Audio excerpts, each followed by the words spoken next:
Just can you go when he said we're gonna start going around and introducing ourselves, take an Instagram like a little clip of me saying my spiel, and then after that you can just go live. But honestly, you don't have to be on that long. Once you go live, I can take the phone. All right, let me see. I got you. Let me see it, Kim. It's all good. Like Harold's Chicken. Harold's Chicken. Chicago State.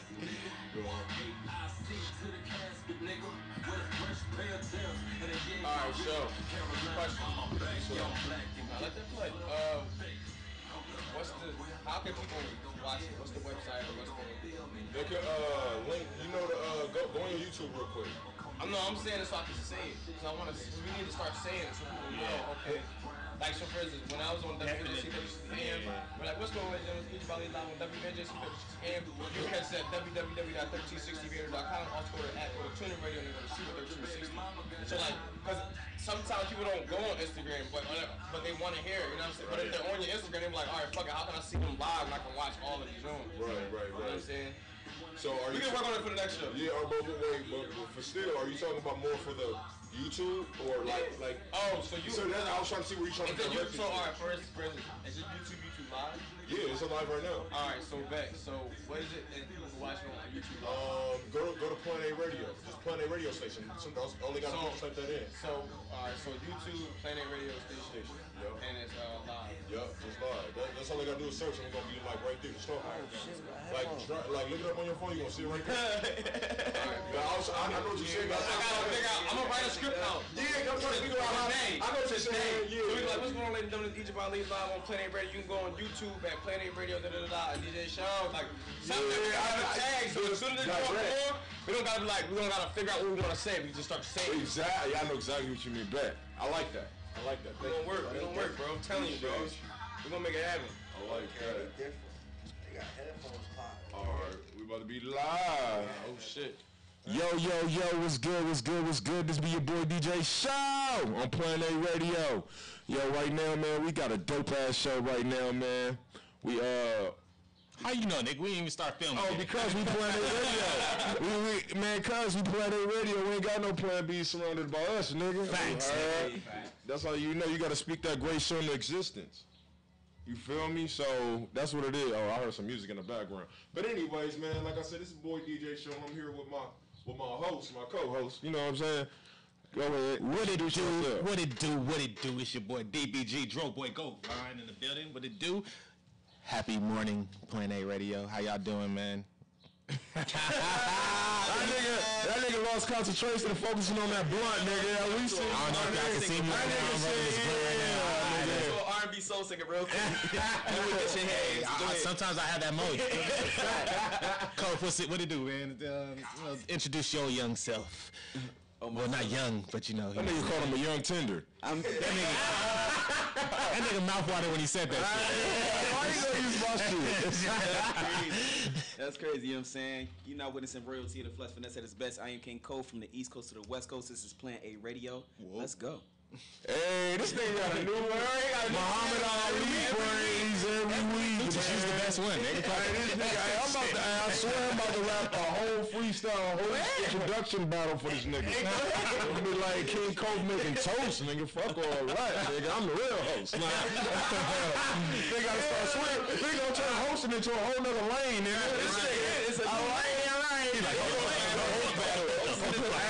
ain't mad at you, man, my nigga. You make niggas want to step their bars, or this nigga's like the Drake of the motherfucker radio station and shit, nigga. I see you, nigga. I'm Tim Brown skin, no Drake. I see you too light skin from that. I ain't mad at you. Hey, Govon got Redbone in his Facebook bio.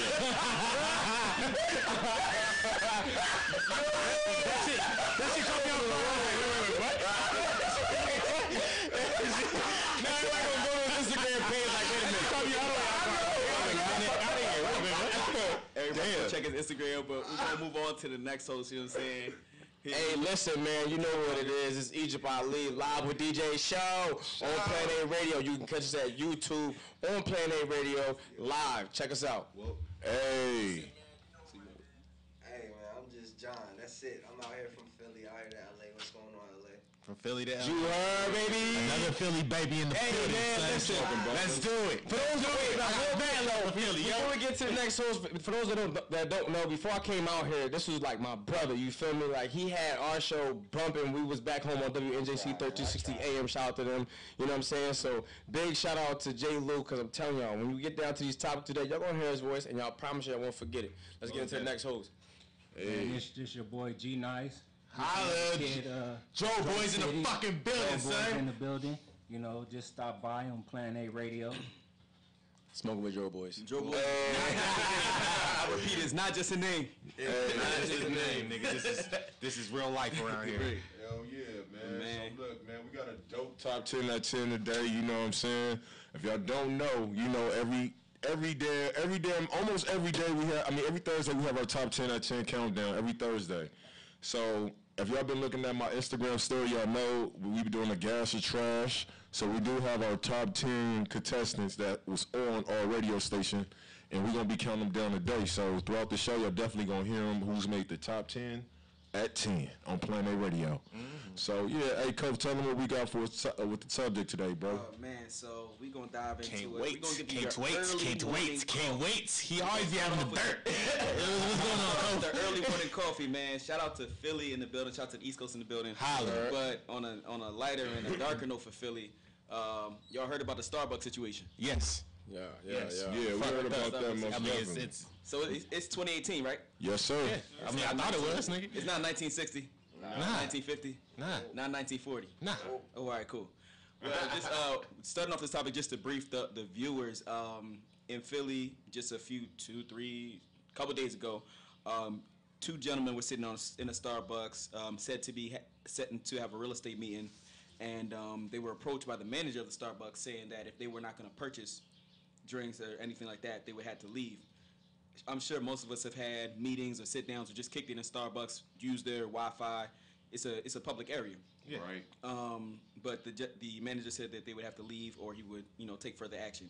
He ended up calling the cops, and these two gentlemen were then arrested. Buster. Wow. Shortly after Fucking they were released, because the only thing you get them for is for loitering, and they found out this was this was false, and they shouldn't have been arrested. Later, the CEO released a statement. We're gonna get to all this. This is layered, but later the CEO released a statement essentially saying that this is his fault for not having proper training for his employees. Furthermore, on May 29th, every Starbucks in the United States will be shut down to have this training. So we're gonna touch on all that. How do y'all feel about this? Hey, honestly, go ahead. Bunch of bitches. Y'all some bitches. Y'all a bag of bitches, blood. Sorry, I don't mean to do that. It's all good, man. Tell them how you feel, though. Tell them how you feel about the Starbucks situation. Let them know. You know, that particular phrase didn't mean to come out my mouth. You feel me? I don't think they called it. This is friendly. How do y'all feel about But that? yeah, they're a bag of bitches. That's for damn sure. Like, I mean, come on, man.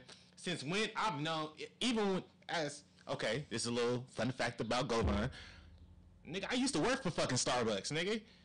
Dead ass. Like, I really used to work for Starbucks, nigga, 3 o'clock in the fucking morning. I used to see niggas coming up there, niggas setting up shop, niggas setting up meetings and some more shit. Nigga, you ain't never kicked one of them white motherfuckers out. And that's cool. And I'm not, prejudiced, racist, and none of that shit. But at the end of the day, nigga, like, that's some bullshit. Like, you see two black young gentlemen. I don't know, call it how you see it. I don't know if they was wearing hoods. I don't know if they was wearing colors or whatever the fucking case may be. I don't know. I've heard the interviews. I've heard all that. And it's a very disturbing situation. Like, it's kind of foul, like, because you wouldn't do that to anybody else, but as soon as you see a certain particular individual, you want to go ahead and pinpoint and target that person and try to get them out of your establishment when they weren't doing anything at all. They were just simply waiting for a colleague to have a discussion about something possibly. And okay, I don't know if it's the double negative when it comes to this shit, because I know, like, when you do come to an establishment, you order something and leave. You feel me? Like, that type shit. But this is Starbucks. People come in and use Wi-Fi. People come in and, they come in, they set up meetings. People come in and talk business. So it's something totally unorthodox for you to just pinpoint a certain individual and then go ahead and say, yo, he's causing trouble. Okay, no, if you don't order anything, you have to go, or I'm gonna take further action. And that's exactly what they did. And the manager came out and said a statement that I didn't know they was gonna get arrested type thing. Like I didn't know they was gonna get arrested. Like that's completely bullshit to me. He didn't know they were gonna get arrested. He sent out a statement saying that this is his fault that they got arrested. He should have properly trained his management, which I'm gonna say my opinion for later. But yeah, here's my thing with that, right? So at the end of the day, Starbucks is a chain. It's like a big corporation that's inside of certain hoods or communities. It's your job to build a relationship with those communities. Definitely. If you do not build a relationship with those communities, you're simply telling the people that you're only about money. So by building a relationship, I should feel okay with being in your establishment and having a meeting or feeling like I could talk. Why else do you have Wi-Fi? And you have Wi-Fi in your store. You know what I'm saying? So at the end of the day, I think that you need to create a relationship with the people in which that you're selling to, the consumer, which is us. Because if you don't, and it's just about the money, now I don't even want to spend my money there with you. Because it's simply now you're telling me like, okay, if I'm not spending money here, you gotta go. That's almost like going to the mall and saying you can't go to the mall unless you buy something. Right. You That's just not in the mall trying to pull bitches just like you used to back in the 90s? Hey, yo, bro, you be like, yo, we used to go to the mall. So at the end of the day, my whole thing is, you feel me? Starbucks has lost a lot of respect simply because it seems like it's only about the money and not about the relationships with their consumers. Definitely. I'll move my business to fucking Coffee Bean. Thank you very much. Coffee Bean. Inglewood shits. Yo, you got something? I mean, I ain't never gave Starbucks $1 in my life. He said, I already did boycott. Fuck y'all. I continue to do that, especially I feel even stronger about it off of this situation. That's dope. Yeah. Like, and I'm serious. I ain't never gave Starbucks. I wanted a coffee. I made it in my kitchen. I wanted tea. I made it myself. Like, that's really how I've been. I'm not knocking nobody who goes to Starbucks. Again, we all meet up, Barnes and Nobles even. We all meet up places just to go over business. And if that's what was going on in business, and I feel like this whole situation, again, it reminds me of how it used to be. And like, come on, now we in 2018 and we still getting racial profile just for going into a place and having a business meeting. Like, to me, that's total bullshit to me. So I want to ask you a question. Do you do sit-ins at that point, or do you just don't go to the place at all? You know what I'm saying? Like, yeah, like I'm curious, like, cause back in the day, when we couldn't go to certain restaurants and stuff like that, we would do sit-ins. We would sit in the place that we weren't, accepted at. To answer that question, to me, that comes down to it gets a little bit deeper, because now it comes down to us as a black community. Mm-hmm. Are we strong enough now to come together as one to do a sit-in, to boycott a whole franchise such as a Starbucks? Can we come together to even do that today in today's point in time? That's very true, man. And honestly, I mean, me personally, I couldn't give an answer for that. Right. Because, a lot of people, we keep on bringing it back to the same conversation. There's a lot of people that's crabs in the barrel. There's a lot of people that's just in it for themselves. And, social media is so fucking powerful. People are just worried about getting a view. It's all kinds of things that tie into things, and it sucks. But, who's really going to take that responsibility and be like, all right, nigga, this is exactly what the fuck we about to do. Right. And, I'm not coming at you like on some cussing shit, you feel me? Like, but, yeah, this is exactly what we about to do. And, that's all facts. Who's going to really step up and do that? I know I ain't. Let's keep it one all the way 100. No, more power to the nigga that is. Like that. Who's going to do that? Besides this nigga, Egypt Ali, nigga that said he's willing to step up and do that shit. You feel me? Like, it's nobody else out here. Who's going to do that? For real. Check it out. I think what we could do is just not spend your money there. That's the easiest thing to do and start with. Don't ask too much from people to sit out. Yeah. You know what I mean? Just don't spend your money. That's how they win. Money. That's it. That's the way. As simple as that. If you don't spend your money there, if black people stop spending their money there, that's it. That's how they feel it the most. See, but here's my thing, right? as a community, we could tell people don't spend your money at Starbucks, but also as a community, we also realize that there's going to be people that negate the fact that we said that and still go there. Yep. So how do we come together as a unit to say, you know what, let's all not go there? Because back in the day when they did the bus boycotts, they were not spending no money on buses. They were actually walking to work. They were actually walking to their friend's house. They weren't spending no money. Why can we not come together as a unit? What is the struggle here that's caused us to like have this separation where we can't move forward as a whole to make sure that we subconsciously make this decision to not go to Starbucks? Oh, because some niggas be thinking of as an individual. Right. Like, some niggas like, man, fuck y'all, that's your issue. Right. Like, I hear this shit. That's fact. You know what I'm saying? Some situations, I used to do it. So I'm guilty of it too, but not in that situation. Like, nigga, that's your situation. I gotta get here, nigga. Y'all work that shit out on your own. Tell me how y'all come out. And that's real shit. I mean, and it's fucked up. It's a selfish way of thinking because, you know, like we always talk about this, how the blacks and the Mexicans always help each other out, and you know they more believe in their faith, you know what I'm saying, and they, you know, teamwork make the dream work. Black people, we like, nigga, we battling each other. Like, yeah, we battling each other like, nigga, like, but nobody sees not a lot of us is visionaries. I'm not saying like, but a lot of us are, not taking it away from the ones that are. You know what I'm saying? But like you said, like we was talking about the slavery and stuff, how niggas can't really go back to their, you know, to their ancestry. But that's another shit. If they want to hear about that, they can look at that last week's episode. Yeah, last week's episode. So we're not about to get into that. But you know, it's just kind of like the Willie Lynch. You know what I'm saying? It's kind of fucked up because everybody trying to make a way, but it's like together we stand, divided we fall. I know y'all all heard that shit before, but that's really true.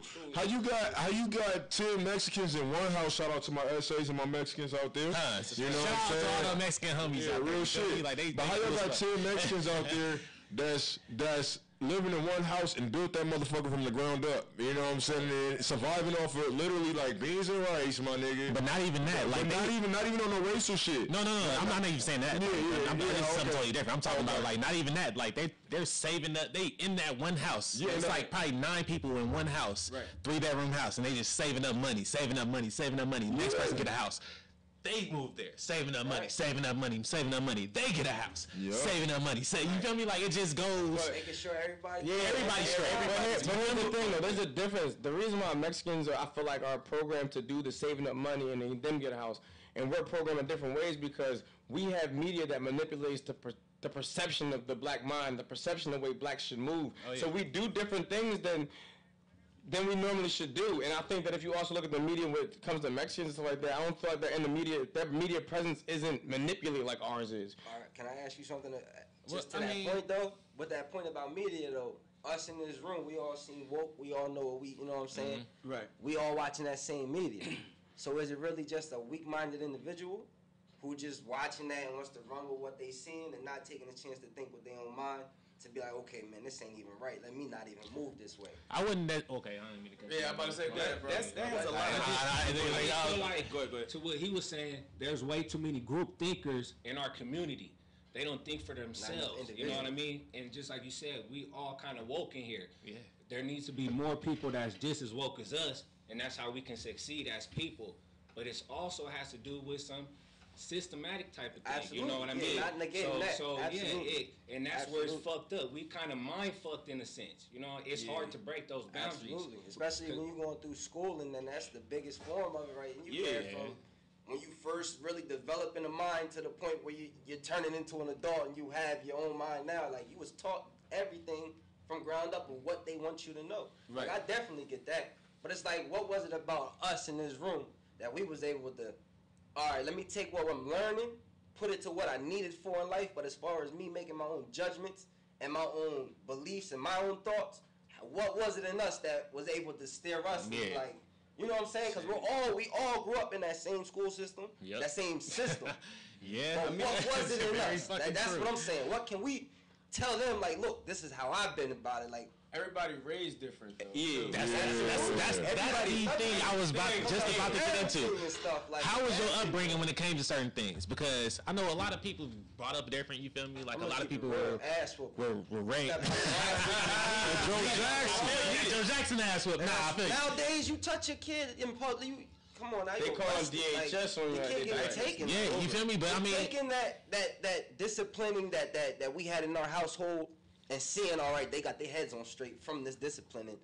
Now, all right, let's take that discipline away from him. I feel you. You know what I'm saying? Like, I get it goes back to that system. And I feel you, brother. Even besides those ass whippings, you feel me? What were I feel like, to me at least, a lot of parents ain't putting in that much time to teach them essentials when it comes to certain things. You know why though? Parents aren't putting. I feel like at least parents aren't putting the time in that our parents did because it's the age of social media. So now it's like they're on their phones, they're spending time on doing other things. And that's me fucking included. Like my mom and daddy had no other choice but to focus on me and my brother's success, or me and my brother's like, you know, what we could do to build on our child. But now when you got social media, you got Instagram, it's like, all right, I'm gonna just swipe them up 10 more times and then I'll get to my son. Or like, you know what I'm saying? Or they'll be like, oh, here, go play this iPad, or go here. Because they don't have the want to be able to be as influential as my parents or our parents did. Right. Cool. At the same time, though, you got those who didn't have a strong family background that are some of the most influential people out there. And that's what so I challenge y'all to say, like, we're transcendents of disciples. We're supposed to be brought up like this, and we're supposed to be bred to make change. So there's something in our mind that is just telling us, and that's spiritual, that's telling us, this ain't right. So I'm gonna go on and do this. We the kids that challenge the teachers in school. We the kids that was the problem kids. Just like in entertainment, we have Kanye West who's looked at like he's crazy. Everyone, Cat Williams, everyone who is against the grain is looked at as they are crazy or faced with pressure. You know, faced with the, oh no, you shouldn't do this, you shouldn't do that, you shouldn't do this. But we are so confident enough, and we are leaders. We are the definition of leaders because we're willing to go against the grain and say that, okay, this isn't right, so this is how we're going to move. But it's up to us to understand that we are going to be met with conflict. We're going to be met with people that do not agree with what we are saying when we first say it. But they're going to understand it when shit hits the fan. Sometimes shit has to hit the fan in order for change to be done. You know what I'm saying? So shit hitting the fan with murders, with black murders, and we're going to get into that Sacramento situation. Shit hitting the fan with the Starbucks, shit hitting the fan with the NFL. You notice people are starting to slowly but surely realize the direction that we need to go as a society. So it's up to us as leaders to move as individuals and spread the word, but just understand that people are not going to follow you day one all the time. But here's my thing. I think that we might be leaders in some type of not in some type of like level, but at the same time, no one has emerged to be that leader. And the thing is like we always do this. We might march, we might post a couple times. But bro, when's the last time somebody really talked about Trayvon Martin? We get on, like we move on, like right after it happens. Like, all right, let's get on it. We stern about it. Let's be leaders. It's over. I don't even remember the last time we talked about Sacramento and a group of friends and just a conversation, because literally we're like, as soon as we start talking about it, we own it. Then after a while, we be over it, and then we on to the next. We gotta stay focused on the goal and make change, and stop just being for the moment. And that goes down to another question: is our generation really just complacent and lazy when it comes to certain things, or is it just, you know, we feel like, yo, we need a leader to step up, or is it just, you know, we don't give a fuck? I don't know. What is it? So that question, like, I don't think we would even allow a leader to step up. Just because you're right. We quick to knock and, oh man, you a sell out this, like that's just how it's how we is, especially with social media. We gonna, even if the people don't mean it, they gonna quick jump under a pick, leave a smart comment just to troll. Like, it's like you don't know what to believe, who to believe, what's going on. If the guy who's stepping up to be the leader really cares, like you don't know what's going on. If he's doing this donation just to write it off in his taxes, you don't know what's going on no more. So it's like, would we even let one survive out here? Let's really picture Martin and Malcolm right now in 2018. But they face the same ridicule. Like, exactly. But as again, it's a whole new monster with this social media. Like, that's what changes the outcome. It's a whole new monster now. So it's like, or would we even allow that to take place? Yeah, I think social media would have tore them down before they could even begin. That's what I'm saying. Like, real shit. Look at this old nigga. What the fuck? Oh, he had a dream. Like, but my thing is, you gotta stay steadfast. That's real though. At the same time, you gotta. That's very real. That's very real, and that is gonna make it much harder for them. But that's why at the same time you gotta stay steadfast on your shit. Just like people don't support your clothing line, but then when it fucking blows up, now everybody want to get behind you. You gotta stay steadfast on it. You gotta continue to bring facts as to why we changed and continue to move forward and show progress. You know what I'm saying? And trust in yourself. The only person that can kill you, and well, a lot of people can kill you. The only thing that can defeat you mentally or kill you mentally instead is yourself. So regardless of people saying shit on social media about you, or regardless of what people say about you in person or around you, you got to stay steadfast to it, because there's a higher power that will allow you to succeed. You know what I'm saying? You're going to have to break through a lot more barriers, but it will allow you to succeed. The thing is, we so sensitive nowadays. Exactly. Malcolm X and MLK was getting, death threats. MLK was having bricks thrown in his crib, and he was just telling his wife, his kids, it's going to be okay. But he also had a powerful woman by his side that said, it's going to be okay, we're going to make it through that. Mm-hmm. That's why I say, regardless of the fact, we can say, oh, they're going to say this about, fuck what they say about you. Yeah. And fuck how they feel about you. As long as you know it's right. That's how your mentality has to be, and that's the only way we're going to have that leader that's going to break through, because he has to not give a fuck what they say about him and understand that he's moving with a purpose that's bigger than himself. That's the only way we're going to Yo, but see, I think our generation right now, we want that instant gratification. We want that microwave effect. Can't think like that. And one of the best things my dad ever said to me was, the best food take the longest to cook. You feel me? Like, you gotta put that work in, that time in, to make sure that outcome that you want is gonna happen. It ain't gonna be overnight. So we need to stop waiting for that moment to just happen instantaneously and keep working. Like, imagine if we kept, like, with Starbucks, we keep pressing this, we keep pressing this, things gonna change. You know why Meek about to get out? Shout out to Meek.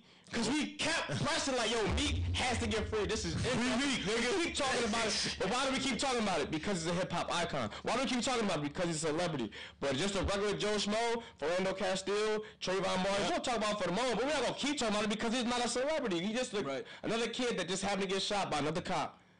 We got to keep going. But we don't. That's our problem. That's our biggest problem. And this is another thing. Do you feel like it's so much shit on top of shit on top of shit where it's like, yo, they adding to the shit to it, where it's like we feel like you can't even start a movement, or you feel like, yo, somebody even has to break that barrier in order to, get through? How do y'all feel about that? I feel this is just me speaking. Like, I'm about that action, man. It's about that point where it's like, You be drunk. Nah, I'm being real, bro. They're not hearing us with these marches and nothing, like, so they gotta feel us, man. Like, that's really what if these cops knew we was gonna take one of theirs every time they took one of ours, they would be too scared to do it. That's real. Yeah. Fear is we living in fear, my nigga. As a young black man, putting on my seatbelt in my car, bro, I feel scared, bro. Mm-hmm. But they don't feel not away knowing that they took one of us out. That's real. It's coming to that point. I don't want to see it. Don't let me John was the one who started. Nah, that's just what it's coming to. So you feel like it gotta be not even what it's coming to. It's what it is. Hold on. That's exactly what it is. Speaking on that topic, since we are kind of over on that other topic, that's related to what he talked about the dudes taking the body cam off. You was talking about. So that kind of relates into the next topic that we were talking about. In fact, this topic came from me just sitting there, meeting John and just chopping up with John. So. I'm gonna have him speak on the So we spoke on the Sacramento shooting about 3 weeks ago, I believe, on the show when it did first happen. But speaking to John, he told me about some updates. So I'm gonna have him take it away with that. What went down with that? Just the other day, I was watching CNN, the little how we all do flipping through, and then they talking about these body cams and how it related to the Sacramento shooting where the boy got shot 20 times in his grandma's backyard. And the cops were actually recorded talking to each other like, yo, is your body cam on? And one would be like, yeah, and they'd be like, well, turn that off. Wow. And it was planning to turn off body cameras and to mute their body cameras, and then they would come back on, and then when they want to speak on something again, I read on that actually this morning. So it's I was like, turning off. I on Facebook, turning off body cameras for real. Like, what's really going on? Like, what? Something gotta be. For y'all to want to turn off your body cam, y'all gotta know y'all fucked up. Y'all shot an innocent. And now y'all trying to cover y'all tracks on scene. That's the only thing that it could make sense. Y'all trying to cover tracks on scene, plant something, make it look like some seems like it's fucked up back behind the scenes. Like, even with these body cams that y'all trying to make us feel secure with these cops having, like, come on, we can see if they're able to turn them off themselves. Right, then what is it really protecting or helping if they can easily turn it off? So now they made this little law, I call it a rule, it ain't even going to be stood as a law when it comes to the cops. Little rule for the cops. So that if you want to mute it or turn it off, you have to speak into it and let them know the reason for doing it first. What? So I'm like, there shouldn't even be that option. You know what? That body cam should be on no matter what. It shouldn't even have an off button. It So should, that, like when you got your badge on, it should be running out of something like That's crazy, they gonna come up with a reason.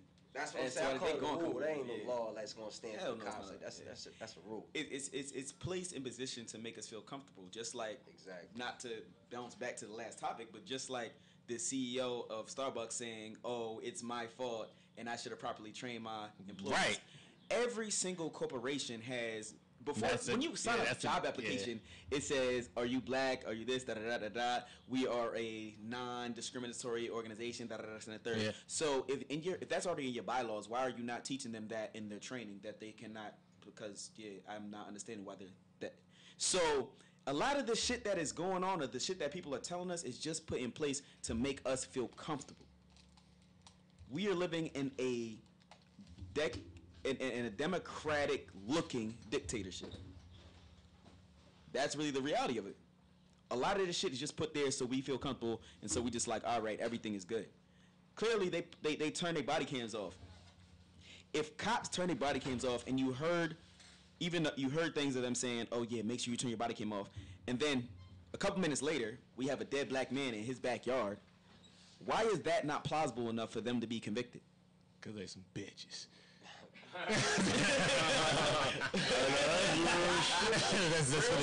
That's real shit. Real shit. Real talk. So real shit though.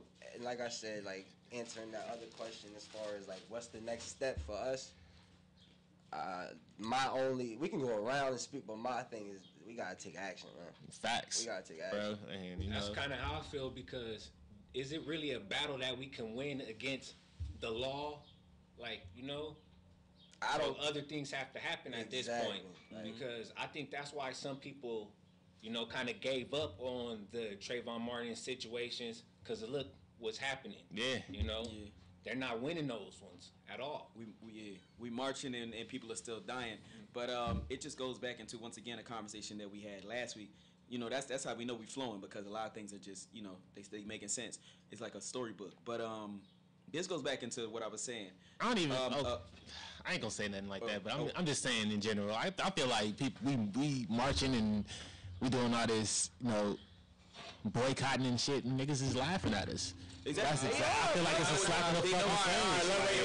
Wait, I had to finish my statement. Oh, my bad. I was in the middle of a statement. Right. 1 second. But that goes back into what we were saying last week about, you have to be willing to die for your beliefs. But it's not just saying you have to be willing to die for your beliefs. It's not just saying, okay, when he's saying taking action, I'm not sure, but I'm pretty sure he's not just saying, all right, let's just get all the guns we can, let's just shoot them. No, it's time to strategize. You feel what I'm saying? I don't think it's time to strategize. I'm saying, let's be real. Who controls the most guns? It's time to strategize. It's time to economically, financially, and game plan and execute. First off, we got to take the economics back. We got to take the black economics back. Before we take that back, if we don't own that, then it's a fucking wrap. You know what I'm saying?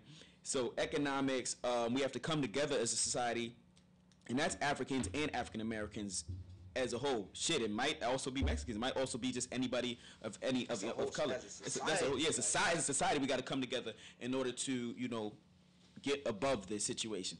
That it's just time to take action in several ways, but that's going to take several leaders who are gifted in several different positions to do their job and be that person in their position, and then make it happen. Because to me, when it comes down to like, all right, when we see one thing happen, like another shooting, it's just like, okay, we're waiting around, like, okay, when's the day for the march?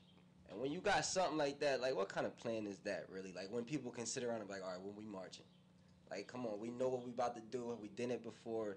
The same thing keeps happening, so we must be crazy to continue to do the same thing with no change in the outcome. Like, come on, that's insane. That's what I'm saying. Like, we tired of we shall overcome shit. Like, I gotta explain to y'all.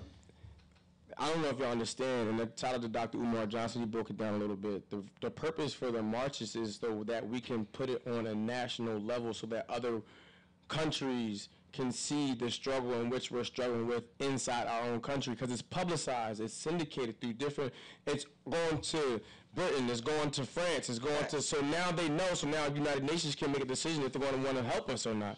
But the simple fact is, the world order the new world order might not be to help people of color.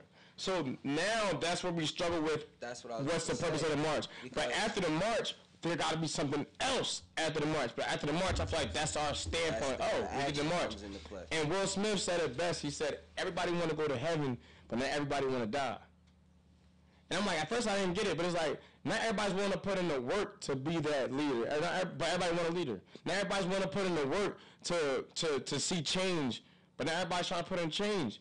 I mean, trying to put in the work to see change, bro. How much money do we spend on war? Trillions of dollars? How much money do we spend on peace? Ain't shit. $0. $2 budget. A negative weed nugget, nigga. Guys, we got some comments from our viewers right now. So shout out to, apologize, I ain't passed English class, psych nah. Shout out to you mathematician ass nigga. The goddess. He's first started tuned in, said, what's the topic? I'm just joining in. Shout out for you tuning in. Singer-songwriter, society is messed up. If people learn to help in hand, and then it could be better. So if people learn to lend a helping hand, essentially is what I think he was trying to say, then life could be better. That's a fact. The one Queen Bree, I told you, the whole world needs to unite, not just fight. The only way to win is with love. That's a fact again. Yep. You know, y'all need to just come on the show and stop playing. You feel me? Stop bullshitting. You are welcoming with open arms. So Young Prodigy 99 said, I support what you guys say 100%. Expose the truth to the youth. Heard you. This world gives no free handouts nor free anything. Work for what you want and do it in a way that inspires positivity. That's the problem, though. Everybody's not trying to work. No, like for instance, there wouldn't be these models making this much money if it wasn't for Instagram. Right. Like they just taking pictures off a smartphone that got portrait mode and saying I'm a model now. But they getting money though. They getting money. But at the same, so I'm not knocking the hustle, but because you found a loophole. But at the same time, you know how hard Tyra Banks had to work to get to where she got. Man, bro. That's a great. You know how hard that even Pickford had to work. Shout out Tyra Banks, nigga. True Inglewood beauty in the building. You nigga, feel like, me? Like so now you can just be an Instagram model and you get rich. Like we don't. That's the thing though. We've learned this easy way out. That it's hard to stop doing the easy thing to get out, because you feel like, oh well, if they can do this easy way to get out, then I should be able to do this easy way to get out. And that's again, it's that instant gratification. But we also have cell phones. We also have, back in the day, I had to remember the girl's number if I wanted to hit her up later. Now I just store it in my phone. I'm good to go. I know that I fuck around and forget that it's even in that joint. You feel me? But back in the day, you had to write it down, and you had to be sure that you took that joint home. And the Magic Mountain was like, hey, yo, I'm about to pull all the bitches at Magic Mountain, my nigga. And then you had a pen and a paper. You had a pen and a paper. So it wasn't that instant gratification of everything. So I partially want to blame, technology for causing this rush of instant gratification, but at the same time, it's also person to person based. You have to decide what's going to control you and what's not. You know what I'm saying? We need to stop letting technology control us and let our minds and our hearts control the way in which we move. Because nobody's taught hate. Nobody's taught to do these things. I mean, nobody's born this way. We're taught these things. So we got to change, man, as a whole. As a people and as a race in general. Most definitely. I agree with everything y'all said. Definitely, man. And I appreciate y'all, man. This is always a dope-ass conversation. Didn't I tell you it's a dope-ass show? Didn't I say it's going to be a dope-ass show? But of course. We got bitch in the existence. But of course. It seems like every time we come together, it seems like we get better and better at this. Like, you know what I'm saying? Stuff being more organized and felt. I love this shit, man. But look, we're about to get in the top 10 at 10 right now. You know what I'm saying? We're going to do 2 or 3 songs about Panama. You know what I'm saying? Shout out to Panama, man. For real shit. He got a song called Frauding. You know what I'm saying? So we're about to go ahead. He made the top 10 at 10. If y'all want to be on our top 10 at 10 countdown, make sure y'all hit me up or go to PlanetRadioStation.com to submit your music. Smoking with Drug Boys. Hey, that nigga's going to need to pay us, nigga. Fuck that. Y'all need sponsors. We need money for that. Then we'll talk about contract negotiations. All right? I thought this nigga was a drug boy. For real, man, for real. But look, man. But anyways, we're about to get into frauding right now. But man, make sure y'all check it out. And, oh yeah, don't forget to vote for your favorite artists on our station too. Oh yeah, definitely vote for sure. Vote, man, because a lot of these artists, man, they put time and effort to go to my page and vote. And the vote is either gas or trash. So if you got the most gas, you already know you're going to top 10 at 10 on the number 1. And to keep it 100 with y'all, like, it's a lot of artists that out there that's really doing their work, bro. So it's not a lot of trash artists, bro. It's a lot of guys out there, man. So just go ahead out there and vote, nigga, and subscribe, bro. Most that's it. Definitely. All right, for sure. We're about to get in the fraud and go on a quick smoke break real quick. Whoa. All right, I hate show, dog. This is indie radio. Say whatever the fuck you feel like saying. That was good. That shit was smooth, bro. I guess we gotta lighten it up after that. Hey, yo. Hey, we're about to be right back. Lighten it up after that. Hey, click the link in the bio, bro. Click the link in the bio. We're about to be right back. Quick commercial break. Shit. Talk about music, Kendrick Lamar. Hey, this shit is getting liver, bro. Yeah, yo. I just had to relax. Yeah, niggas was getting real like, niggas about to start marching right now.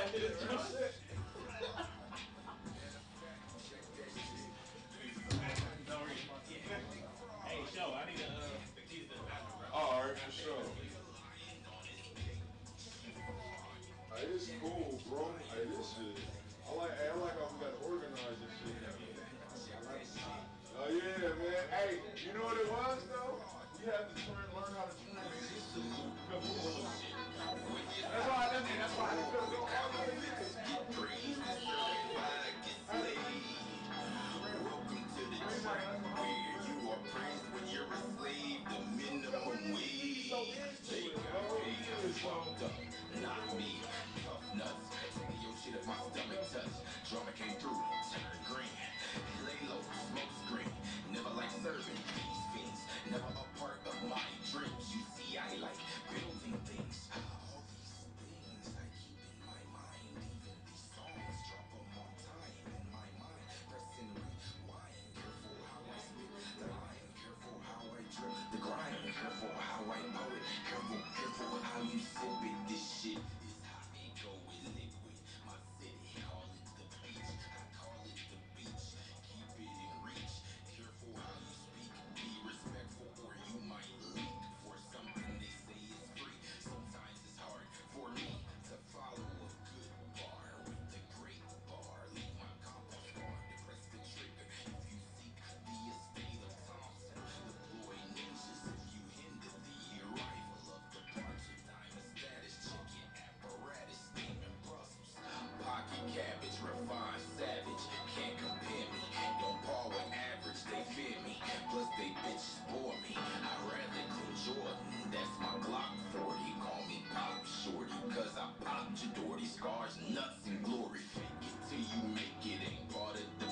Instagram? Shit, I'm on a stick. Email you too. Huh? Cause you know my email's connected to my business emails. Oh, hell yeah, bro. Niggas like, yo, I'm so serious. One nigga said, it don't matter what I gotta do to be a part of your team. Just give me one shot. I'm like, shit. Yeah, I told you, bro. I was like, Hey, show you supposed to take care of my shit too, bro.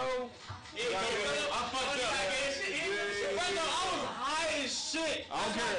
Every day. I was high as shit. I was like, Kim, you know that, Kim? Wait, Kim. Back at home, I ain't really smoke like that. I would smoke once in a blue. Bro, Kim, I smoked with him, bro. Kim, when I tell you, I was like, I was done, super done. Like yesterday, I died. I don't even. You did, yeah, right. I don't even remember falling asleep. Wait, so Miss Kim, where are you from? You from New Jersey? Okay. Yeah. So you smoked some Cali weed. Explain the difference. Oh my god, it's like I can function when I smoke Cali weed. Like in Jersey, like I don't mind doing anything. Johnny just said he was like, I can see the difference in you because you were up and you were doing stuff. Like it's amazing. Nice. So I wonder. Jersey weed is trash compared to Cali. Nice. Damn. I want to take some. I rep Cali weed anywhere I go because I'm from Cali, bro. Our trash weed, yeah, we think it's trash. Listen, Fire say it again. Shit. She even said the taste was different. Yeah, it is. Like my first Dutch when we went It really right is. as soon as we got landed, we went right to the dispensary and got bud. And my first Dutch, I was like, oh my god, like.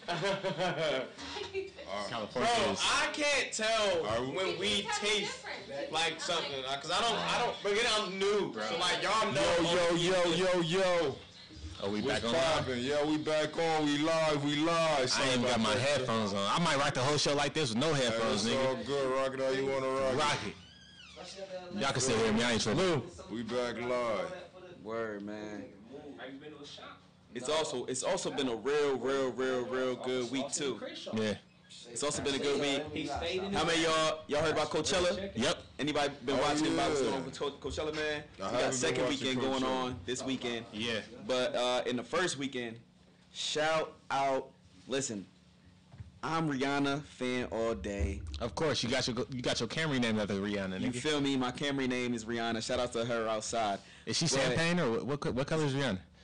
What color's Rihanna? Yeah. Champagne. Oh, see, look at that. Although I pay attention to detail. I'm like, Although nigga, you everything, yeah, got a exactly. champagne color, nigga. You named nigga. That's a good name, nigga. Good job. You feel me, dog? I feel you. You feel me? But just get into like, I'm always like, when it comes to that Beyonce, Rihanna, I'm always gonna go on Rihanna's side. I mean, But well, yeah. shout What you talking out about? to Beyonce for just What you talking about? just for the culture. If you haven't seen the performance, go stream it however you got to.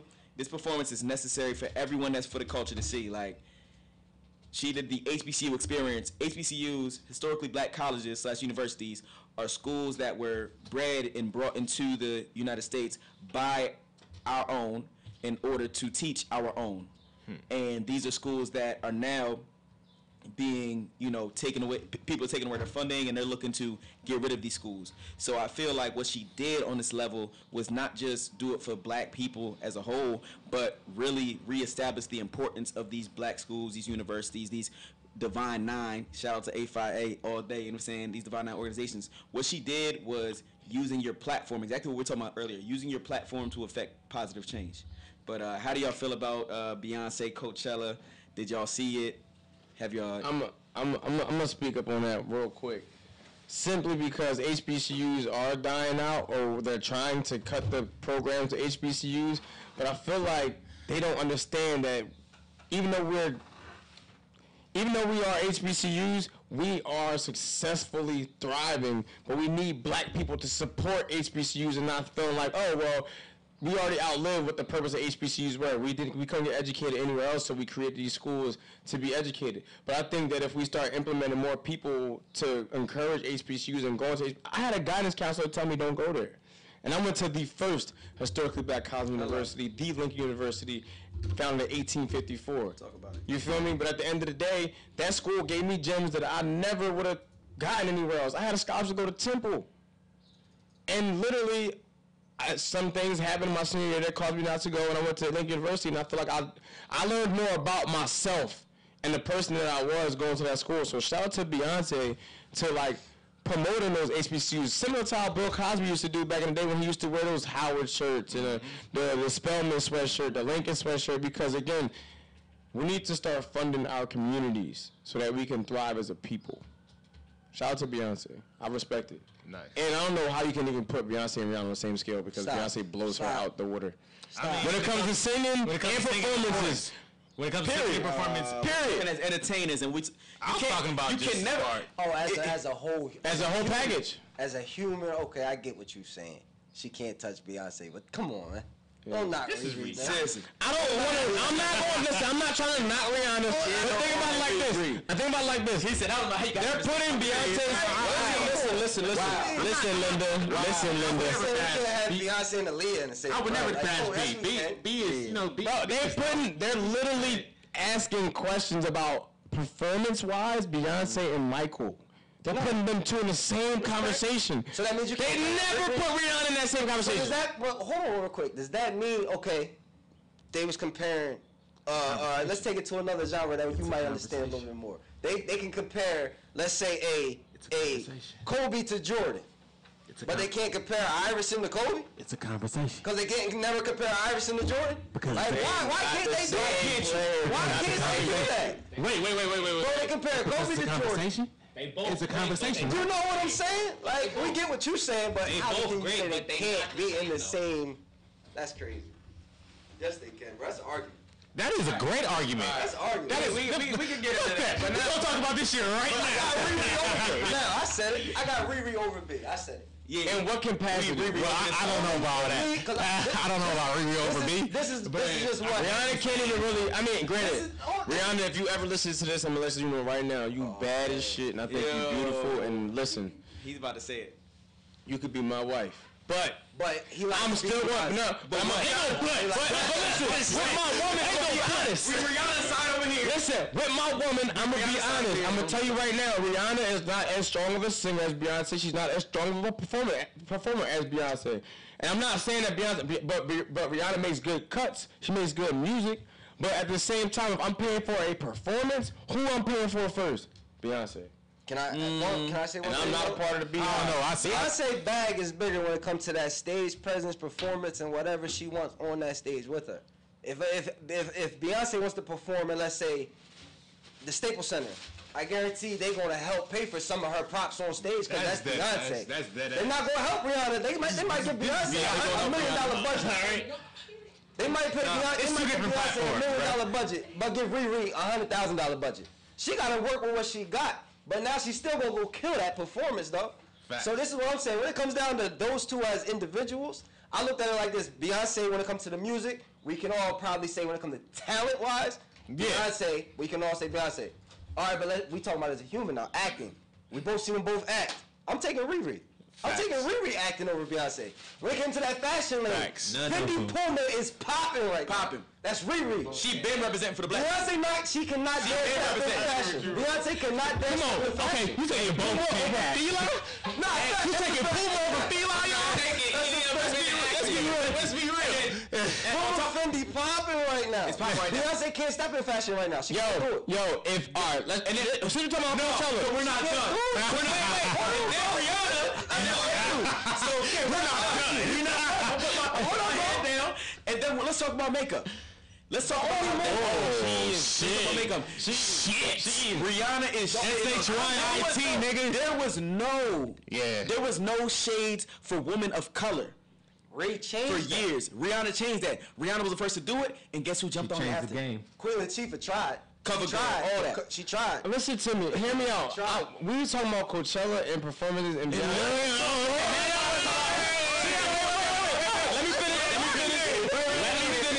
You see how they try to switch it up because they couldn't get Beyonce in performances. So when it comes to packages, listen. When it comes to packages, I'm gonna tell y'all now. UPS versus FedEx, nigga. Who wins? Grown ass man talking about packages. Hey, we need to view it. You grown ass man. Tim Rick, you should have thinking about that shit. Let me see the viewers real quick. Planet Radio, listen. Viewers, Team Riri or Team Beyonce? you better make the right decision. Hey, listen. Hey, everybody on Planet Radio. I can't even make that decision though, bro. But I mean, Beyonce can make to leg up Riri in the I'm just saying, don't sleep on Riri. It's to hit up Puma directly and be like, I need a partnership with y'all. Cause then she's taking some of Riri money. Like that's the Listen, she can make. Right. Riri holding it down. when it come to Riri, this. I love you. Like she holding it but down. when nigga from Slides that came out with the fuzz on him and shit, Yo, hey, all right, listen. Let me say this.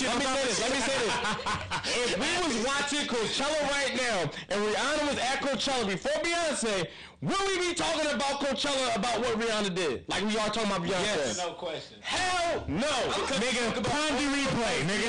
When's the last time Rihanna performed replay, nigga? When's the last time Rihanna performed and he was like, yo, I'm gonna keep it real. retweet, resend, all that, never. This goes back to what we said about that talent, bro. This we is a all fun agree argument. Beyonce got her on that talent and that stage presence. This is a fun We argument. all agree that. This is fucking Who fun. can Beyonce go after right now? She getting cut. Who can go before Beyonce right now other than maybe a Chris Brown, bro? Realistically, who we wouldn't speak of, you know what I'm saying, less than a Beyonce. One has to be a headliner. Who headliner?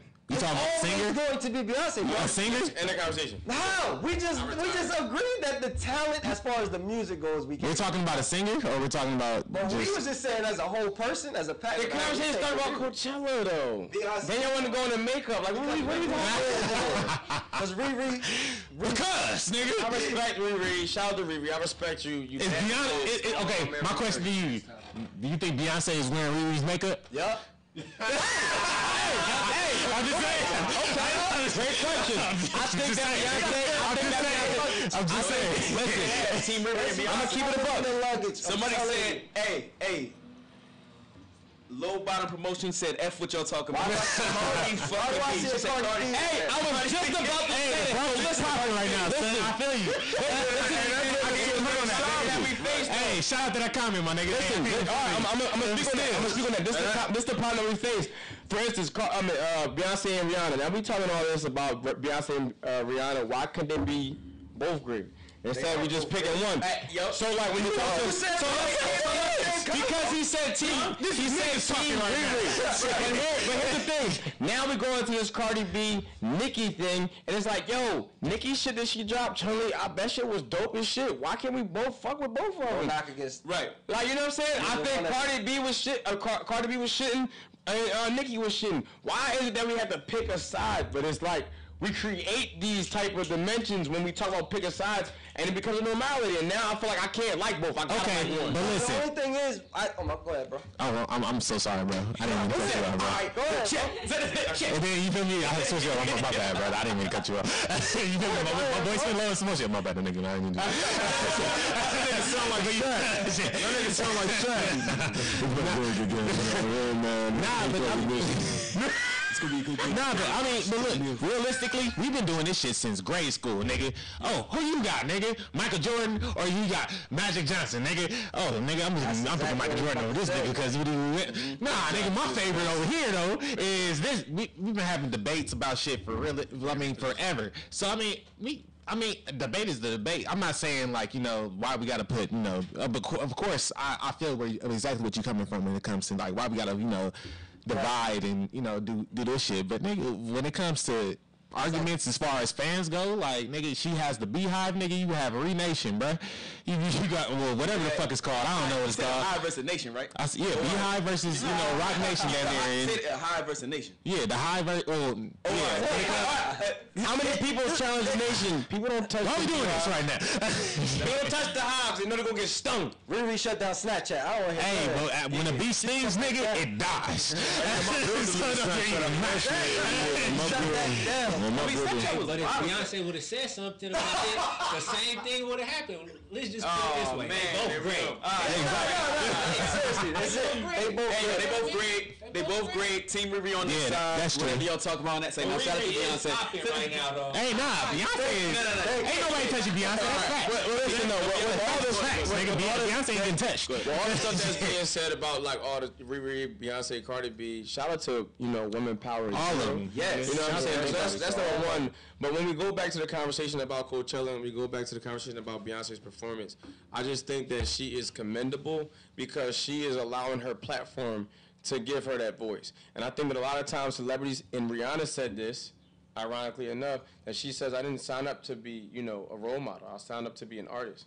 You know what I'm saying? And you see Beyonce do stuff like being a role model and the artist. Why can't they both coexist? That's why, you know, that type of stuff stands out to me.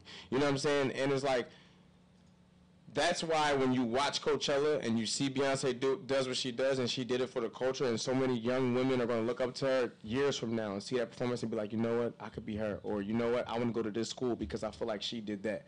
So when you talk about Coachella and you talk about Beyonce and you talk about her performance, it was phenomenal. And I would love and I would pay, honestly, to go to any of her concerts, because I feel like she was lacking in the music industry. I feel like she hasn't put out a great album lately or anything like that. But at the end of the day, when I watched that performance and I seen what she did and the talent that she brought and the energy that she brought and what she did for the culture, now I understand why her tickets cost.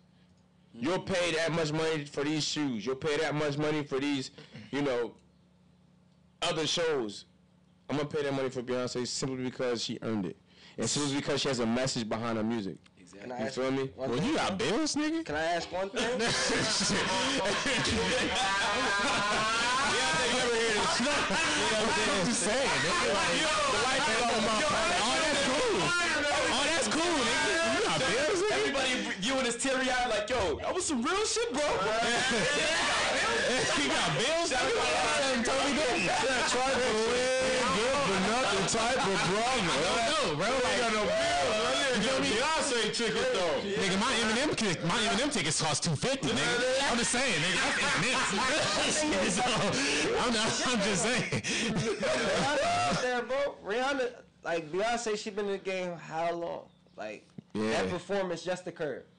It just occurred, bro. Not saying that Beyonce never wanted to or nothing like that. All I'm saying is it just occurred after all these years of her being in the game. She might have been on that same approach as Riri had, just never spoke on it. I don't want to be a role model, but that don't mean nobody's gonna carry themselves in a non-pleasing way or gonna go out here and just act trashy. Riri don't do that either. Like, nah. Was she in the paper for acting wild in the club or twerking? I mean, yeah, she do that. But like, I'm saying like, but that's not like her time. It's not like she's like,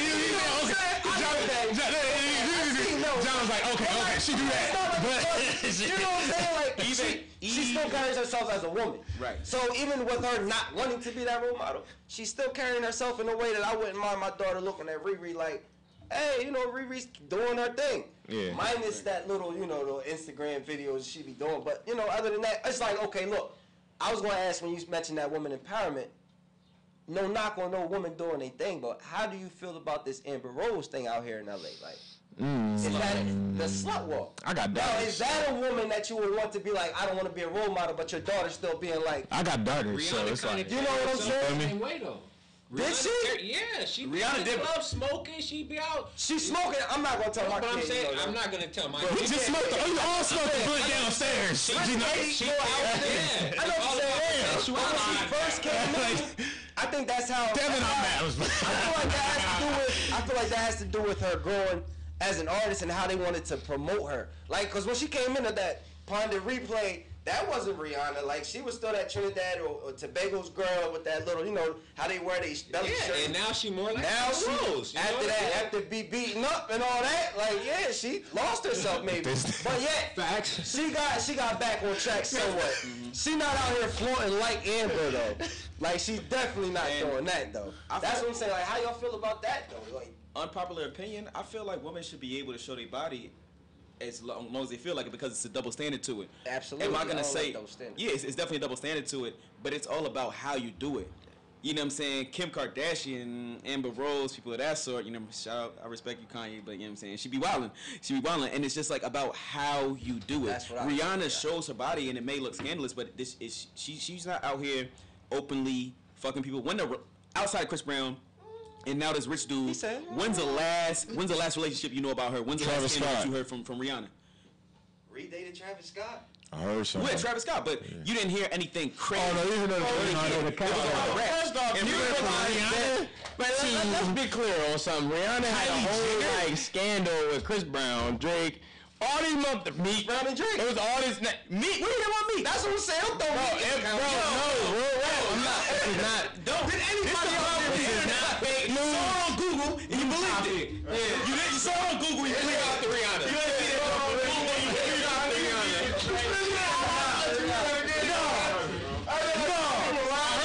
going out to leave it.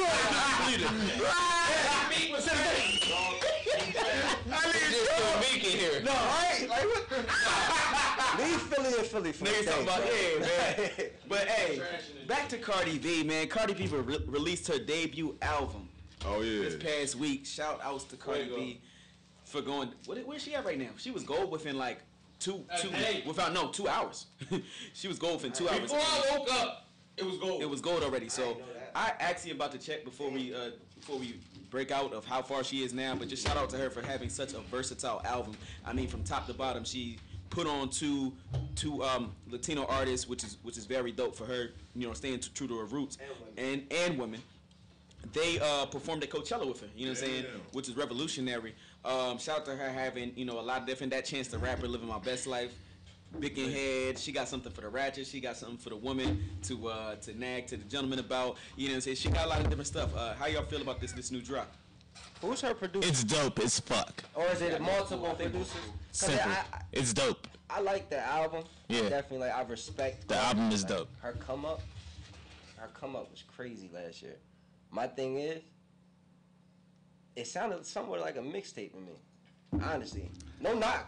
I see the bars. I feel you. You know what I'm saying? I absolutely- Some of the feel you songs on sounded that. like it could have been produced and mastered a little bit better, but the project was dope. Like, she killed the game. She got every female, even niggas blasting her, taking Snapchats with the song playing. Like, Yo, it's crazy though. Do you feel weird blasting and bumping a female MC? in No. the music, I'm No, not at all. Right. I heard this dude. He was like, and I'm gonna say it verbatim what he said because I'm not saying this. He's like, hey bro, I'm not playing no bitch in my car, bro. I'm just not playing no bitch in my car. I'm just not gonna happen. Like I'm gonna play. And I'm just like, damn, bro, like why is like that? Because if it's good music, it's good music. And I think that one thing I want to shout out Cardi B for doing is like, she placated to the nostalgia of like the old school. Like when you hear Big and Head, you kind of think of that old school rap, that beat and all that. But also that's her team. Her team is making her glow. Right. Because granted, she's good. But she got a team, bro. But not even that though. Like back in the '90s, nigga, how many motherfucking niggas was banging UNITY?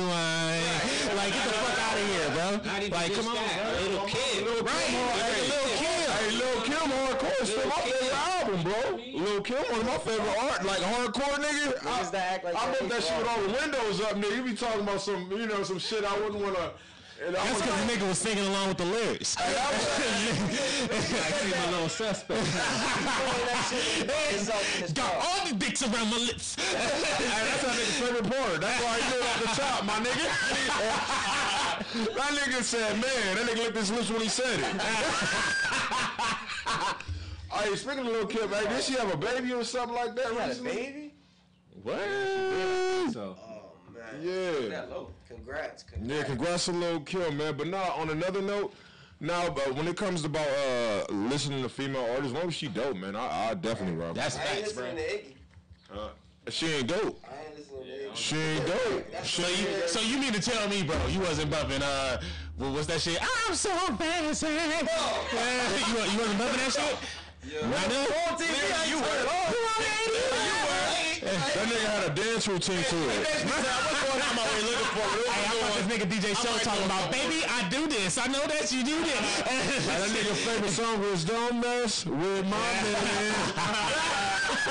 That nigga used to be at school singing that shit. This nigga favorite song was a score that is out of this. He's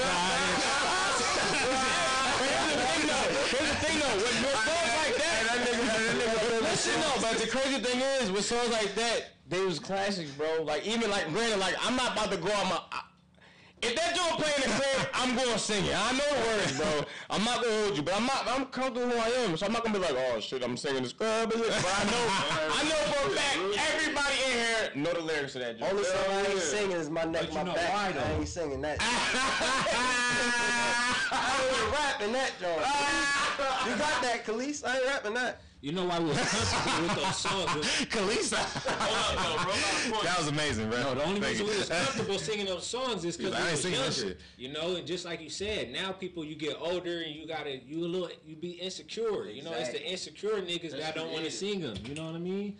But when you're younger, you don't care about nothing. Hell no, it's just good a song. music. It's just good music. How it made you feel? Like that music made you feel good, so you gonna sing it. Right. I guarantee them niggas who said they not listening to it by themselves or nobody. That's around. facts, bro. Real talk. You Dancing can't in the deny mirror with good that music. song. I don't know one person that can deny good music. Real shit. Hey, real shit. Hey, nice practice. Now, I know we've been talking about this for a little minute, so I want to switch up the tempo real quick.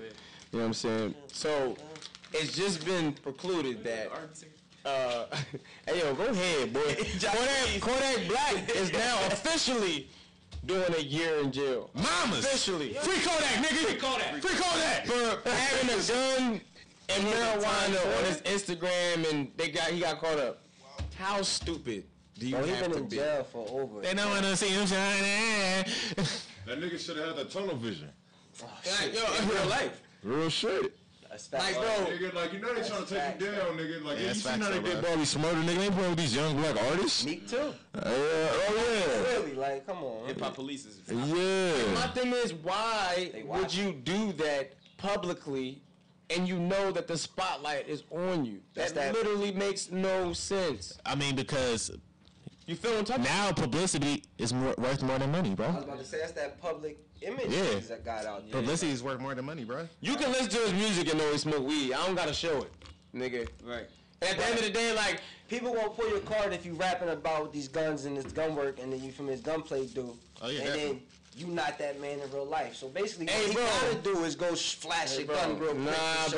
bro. Nah, Not saying you gotta do it, cause you know what I'm saying. You stand on your own too, 10 toes down. Hey, bro, For let that me say image, something. for that Let me say image. something. Let me say As something. an artist, you gotta That's maintain not that. true. You know why? Nipsey Hussle, he don't fucking be doing It's none a of that different shit. respect. We were just talking about He that. represented Exactly. himself being the businessman from trapping. trapping and all that shit in the 60s. Nick Nigga, got and real then he went street again and got real respect, business, bro. Like Kodak's a young boy out here coming up from just Miami. saying. Like I'm just saying. Different. I'm just saying. Even Meek don't This be is doing that England wild nigga ass talking shit. about the 60s, bro. I'm dead ass. Like, And he said, Meek did. He got real, bro. Meek got charged with pulling the gun out on the undercover officer. He did do that wild stuff when he was younger, bro. I'm People just saying- really in the streets. We like, but what I'm saying is he didn't go out his way to have to post it on social media to get because valid. after he got that charge, Social he learned, media does bro. not make you valid, bro. Absolutely, we all agree to that. But what we saying is, to them, that image to them is more important than that year of freedom. Like honestly, that's what they saying when they doing stuff like So that. now you losing a year of your career. But he got Have the rep people in that his eyes. people that was behind you to catch up, and you to fall behind for the people that you was trying to catch up to. And not to say that I thought Kodak Black was one of the best rappers to ever step on stage. I'm not saying that, but he was catchy. You feel me? He said some shit that you like. I don't even know what he said. I'm like, damn, I can't fuck with this song. You know what I'm saying? So at the end of the day, it's like you doing all this when you at the top of your game. That's gonna fuck with your money, my nigga. Nah, bro, it's not worth it. It's not worth it. Sometimes shit gotta hit the fan for you to understand. Is That's what that comes down to. marijuana even legal in What you Florida? gonna do when shit hits the fan? Are you gonna stand and fight like a Nah, man? it's not legal in Florida. Yo, Skatey, where you at? We got a question. Why you don't smoke? Call in, Skatey, call in. Yeah, man. That nigga steady trained not to smoke, nigga. Right. I noticed that a lot of niggas that don't have weed legal in their state when they come to California, some of them. But like some of them, they be like, damn, nigga, hell no, I ain't smoking. Like the rappers and shit. Yeah. Like the last couple of rappers I had, like Texas is a bad state for weed. Like if you have like a dime on you, nigga, it's bad. Yep. Like you know what I'm saying, half a gram, nigga, you get weird. So when they get this type of freedom, they're afraid of it. Like, are you sure? I Yeah. not allowed. Like, if somebody gonna say something to me. I don't know, man. Maybe they don't want to, you know, cause weed is like addictive. I ain't gonna lie. But Thank you for saying that. yeah, Cause I I would deny it. will. And it's funny because before I even smoked weed, I was like, I don't want to smoke weed because I know for a fact if I like it too much, I'm gonna keep buying this shit. I disagree with And you, DJ that Show. shit is exactly what fucking DJ happened. Show, what you're saying. I love you, bro. You know I do. You know I love you hands down. But to me, I don't think it's I'm saying this while I'm rolling the blunt. Just so you know. I don't think weed is addictive. It's your personality. It's I depends think on it's, who it if is. you have an addictive personality already naturally, and if you love something, you know, you can overdo something, then yeah, you Yeah, definitely. hell won't. yeah. Yo, So it's G, like- if I said stop smoking weed for a month, you telling me, yeah, bro? That's easy. He can. I told you that That's too, bro. easy. I can if I chose to. That's Nigga. easy. Like, it's a choice in this. Like, you talking about years, blood? I mean, that's something totally different. Yo, G, I don't think it's a gateway I give you $200. Yeah, It's not a gateway drug. I hate when people say it's a Put the gateway. middle Yeah, it's not a gateway drug. I know for Wait. Okay, so this is a dead ass bet right now. He's saying he'll Wait. Let me say something though, because here's the thing though. Sometimes bets make you go to that limit. Like I want to know. Like I don't see you. I feel like day 15 you gonna be like. Day 15 like. I mean, what am I really not doing this shit for? Fuck it. I'm just gonna smoke a weed. I'm just gonna smoke a blunt. Like I don't feel like. I feel like honestly, bro. Because like for me, I'm used to come from somebody that don't. When I was back home, like you could ask my homies back home, I don't smoke. I might smoke here and there just because I'm like, all right, fuck it, I'm going through something. Let me smoke. When I came out here and I tried it a little bit more, now I feel myself like, I ain't doing that. I might as well, fuck it, let's smoke. And that's not me. You know what I'm saying? So I know that's why, like today, I'm like, I'm cool because I don't want it to become a habit. But I do think that there's things inside of the THC that makes it addictive and you continuously want to do it. I don't think that it's impossible that they put stuff in it or spray something on it that makes it addictive. I don't think it's impossible. You sound like a vegan scientist, nigga.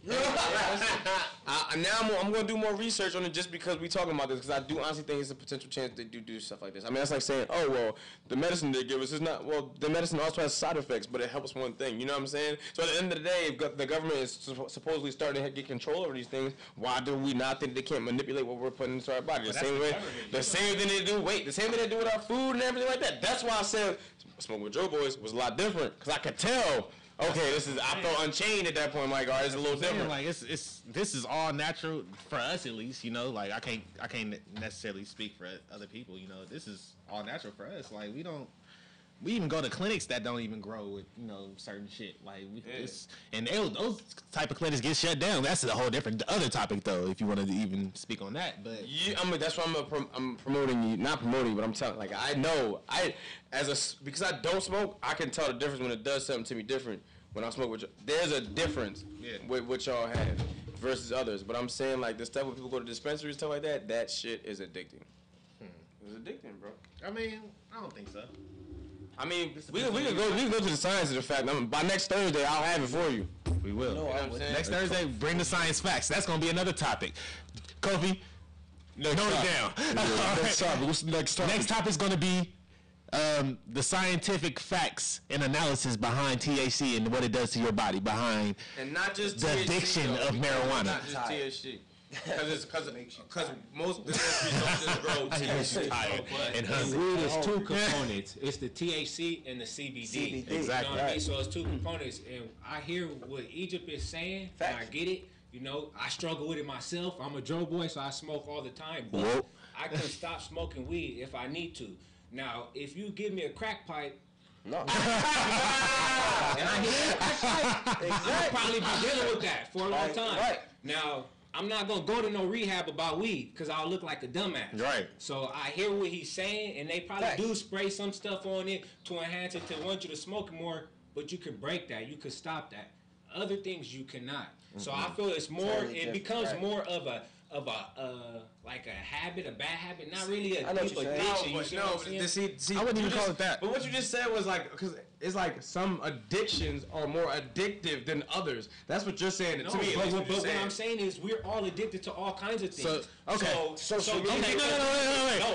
on this topic. Let's go on this topic. We turn in the word addiction and making it a negative word to things, but there are certain things that you like to do on a daily basis, on a norm. It could be watching a TV show, you know what I mean? But if you got to go get your bread and go to work, what you going to do? If it ain't stopping you from going through that, you're going to stop watching that TV show, right? To go get your bread.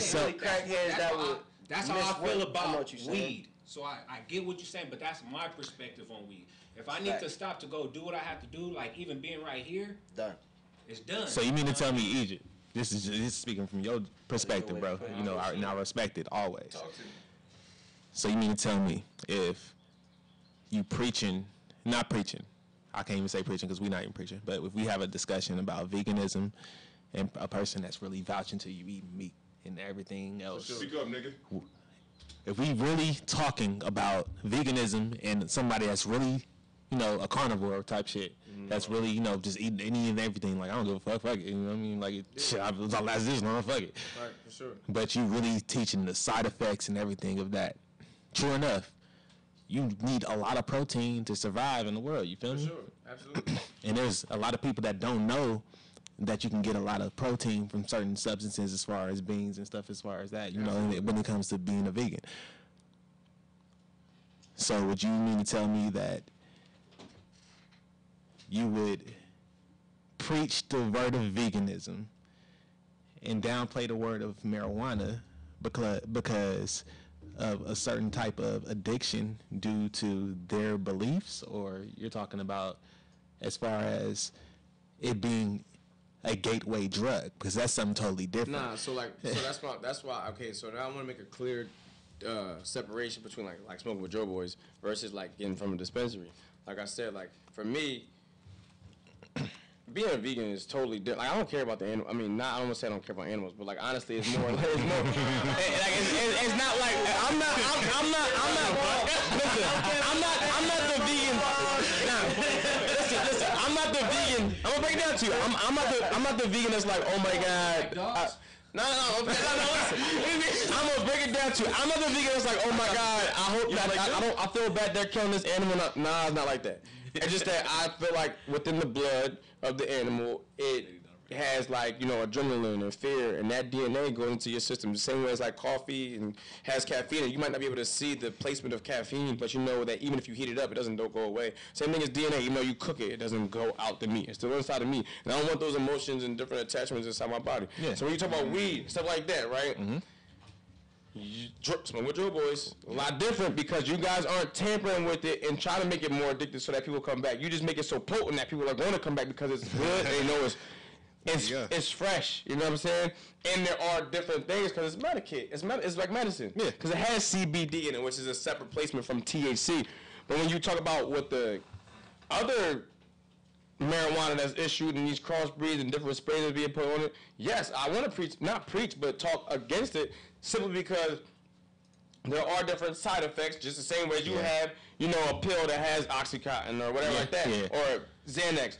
That might help one thing, but cause something else. You know what I'm saying? So that's my thing. Like, okay. Which brings me to, sorry, not even to cut you off once again. I mean, you're good. Nah. Bring me to the point. Cause I don't want to overdrag this segment, but I do think it's important because a lot of people do have these questions that I'm not supposed to ask one another. Which brings me to my next question. Since we talk about, you know, the non-organics and the, you know, obviously the organics, would you think, you know, with supermarkets, you know, controlling their actual pesticides on, you know, certain produce and everything, that you will shop at a farmer's market when it comes to certain things as far as it being the freshness of it? Or would you just, you know, because, I don't know, a lot of people, when they talk about, you know, cage-free, free-range chicken and shit, I'll be like, all right, cool, that's a bunch of bullshit to me, because it's like, you feel me? How do I really know? I mean, listen, bro. They even doing stuff to the vegetables and stuff like that. So for me, like my thing is like I ultimately want to have a garden of my own. Cause that's the only way that I'm gonna be able to manipulate how I want to and keep it sustainable as much as I want to. But right now, food is something I have to have. You know what I'm saying? I can't just not eat, but I can not smoke. You know what I'm saying? Like we're not talking about something that you need. Like I have to eat, but I'm already making. Touche, my nigga. In that case, touche, my nigga. It's like I don't have to. I gotta eat to survive, so I'm gonna eat these things that's organic and best for my body. That at least I know that it's better than eating meat. Yeah. You know what I'm saying? Because again, meat has certain amount of preservatives that's in it. But anyway, with all that being said, do what you want, your drug of choice, whatever, alcohol, weed, whatever, but ain't no do what you want. I got a question. So you said you're going to have a garden this year, right? Yes, sir. All right, so like, I ain't mad at you. So I ain't know my nigga.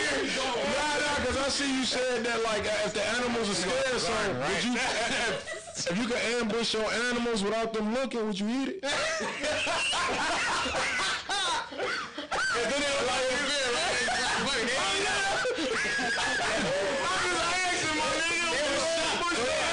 that's a good question. I already knew like this is gonna go. How do you laugh? I'm like, my nigga, you just ran to your pigs, my nigga. You just at the end of the day, Show, I hate you for asking me. Excuse me. Show, I hate that you asked me that. But I'm gonna tell you right now. At the end of the day, like for instance, Cole's not scared right now, but all his emotions and his thought process and all the things that he's going through on his daily basis that I don't see is a part of him, regardless. You know what I'm saying? Like I don't know his thoughts right now, or his thoughts yesterday, but that still was a part of him yesterday. Right. So at the end of the day, like, the animals that we eat, they might not have the adrenaline at that moment, but they might have had fear from yesterday because it was getting chased by a lion. You know, I don't have the time for that. I'd rather just eat what honestly, I didn't know that there was a cloud over my brain until I stopped eating meat, and now I feel like my brain is unchained. Like, I never felt free, but I didn't know that it existed. So hypothetically speaking, my nigga. Here we go.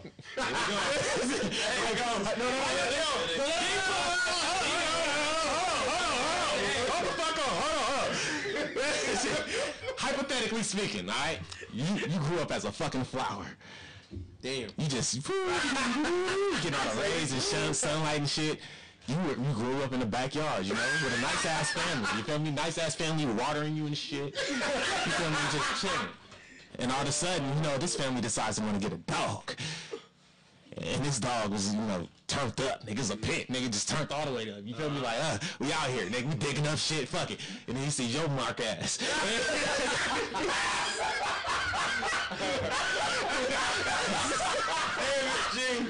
I'm just saying, nigga, circle of life, bro. Shit, a plant, nigga, nothing is exempt, nigga.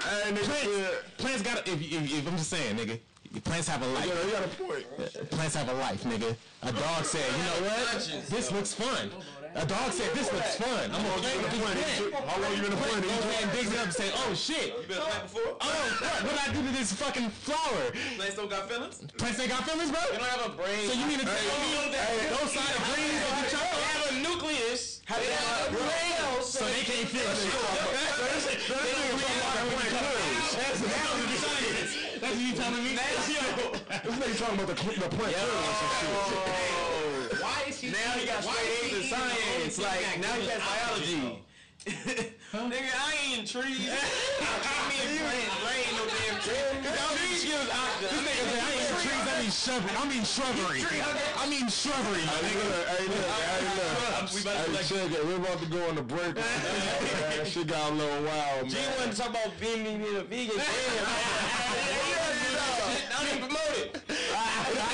It was a good topic. I just want to express my shit. That shit was hilarious, nigga. Ambushing your animals and shit, nigga. What you eating? See it like that. You got killed by surprise. You great.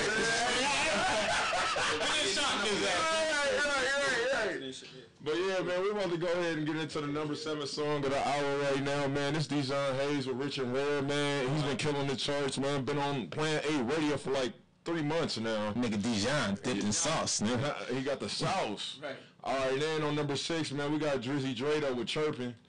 And then song number 5, we got my boy, Jay-Z. I mean Jay-Z. Jay-Z? My bad. That's a post. Hey, wait. Title, nigga, come on, bro. Give us something, man. Like, my bad. Not even give us, nigga, this you can say your name on the track, nigga. We'll be happy. Shit, just be like, hey, this is JC, nigga, playing that. Like, and that's it. We good. We solid. JC, nigga, for playing that radio. You know what I'm saying? For sure, man. We're about to go on Rich and Rare, man. Take this little Brizzake. For sure, man. Y'all came in too goddamn Lizzie. All right, for sure. It's DJ Shaw, Planet A Radio. Yeah. Song number 7. Yup. You got it. Smoking It's with Shaw. Smoking with Dro boys. Y'all niggas crazy. This was hilarious, bro. Is that? We be right back. Radio. Yeah, this is What? How long is the show? This Hello, is show? purely organic shit. See? Yeah, but that's why I said, like, y'all shit is different than, like, the dispensary shit, bro. Like, the moment I smoked it, I knew the difference. And I didn't cough. This ain't one of our segments that we actually fuck with. So, you know, like, that's why I fuck with people that... So when what's your bro name? CA. Yeah. When he was in here, and the shit that he had, that he got that from cutting them, or he went to a dispensary and got that. No, he cut that off his branch. Right. That was the best shit I've ever smoked in my life. They just Ever. grow it. You know what I mean? They be growing so much, they be sitting on shit. And then Whatever residuals they have, yeah. they just take it at home. Yeah. And that's how they got so much weed. That's how they have a lot of it, yeah. You know? That's crazy. We've always fucked with smokers and, you know, shit of that nature. Well, CA shit, when he used to come in here with blocks of, that shit was like, and then I felt functional, and I felt like, damn, I feel good. I don't feel like this. No, you don't ever feel... I don't like to feel like that. That's why I barely like smoking meat. The raps and I got shit. to a certain point like that too. Growing up, it was different. It wasn't 50 million names. You got some White Rhino, some Sour Diesel, some Captain, Chronic or Kush, nigga. That was it. Chronic or Doty, and yeah. So it's like now we growing up. We grew up with it advancing so fast. We grew up with it advancing so fast. So now we gotta smoke Kush. You know what I mean? It's too strong, bro. It's too strong to have you feeling straight. That's not CA shit though. No, this is not CA shit. CA shit is the best shit ever. CA ain't kidding, bro. It was my niggas for playing.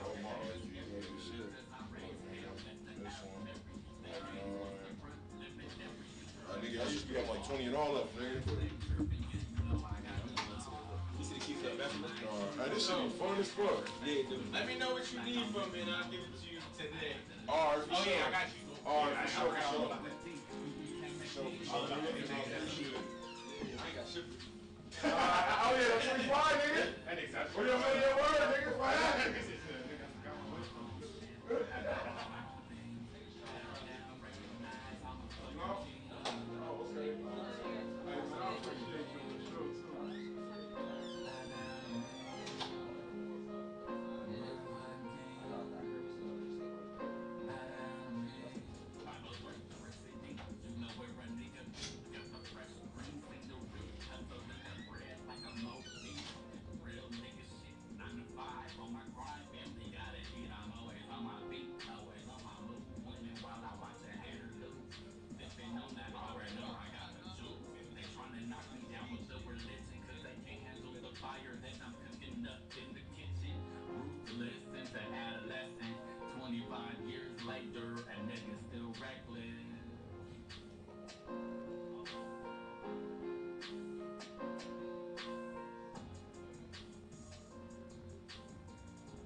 outer space with my shit like I'm living on Pluto. I have to let you know the story of a minority who became a king. Who that be? Yeah, that's me.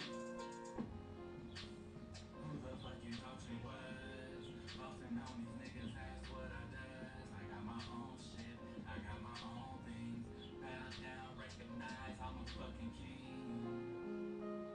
My own fucking thing. Bow down to me.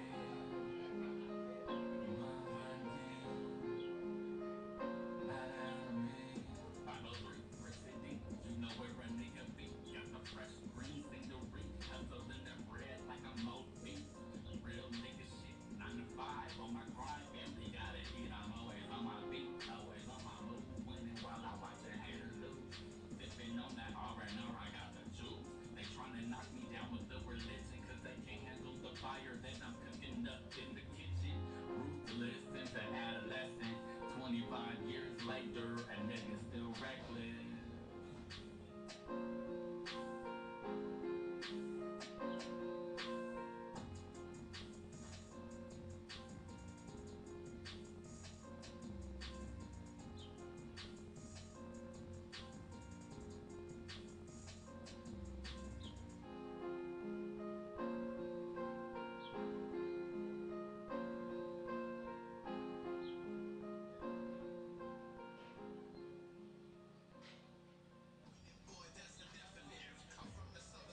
we supposed to be on here from our schedule supposed to be from 12 to 1, bro.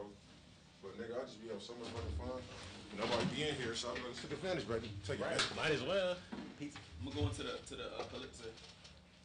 Huh? I'm gonna go into Kendrick's the Pulitzer. All right. Oh, yeah. Before we leave, I need to make a post on this Zoom. So. This John, nigga. Nah, real rap. And then I put it on Pen A Radio too, but I'm gonna start doing Thursday Knowledge Thursdays every time we hear it. And I'm like, hey, what's going on? Like, it's Egypt Ali, this is Thursday Knowledge Thursday. So, question. You know, today's question was like, what makes you woke? Like, so many people claim woke. Like, what makes someone woke? Is it because they go on Instagram and get facts from Facebook or what they think is facts? What makes today's society woke or black culture woke? And then, like, then, bam. And this is usually on Planet Radio. So we can post it on Planet Radio, but I'm also going to start posting on my page, like, every Thursday. Like, to start doing, like, you know, to get people engaged, and 10, start their conversation on the page.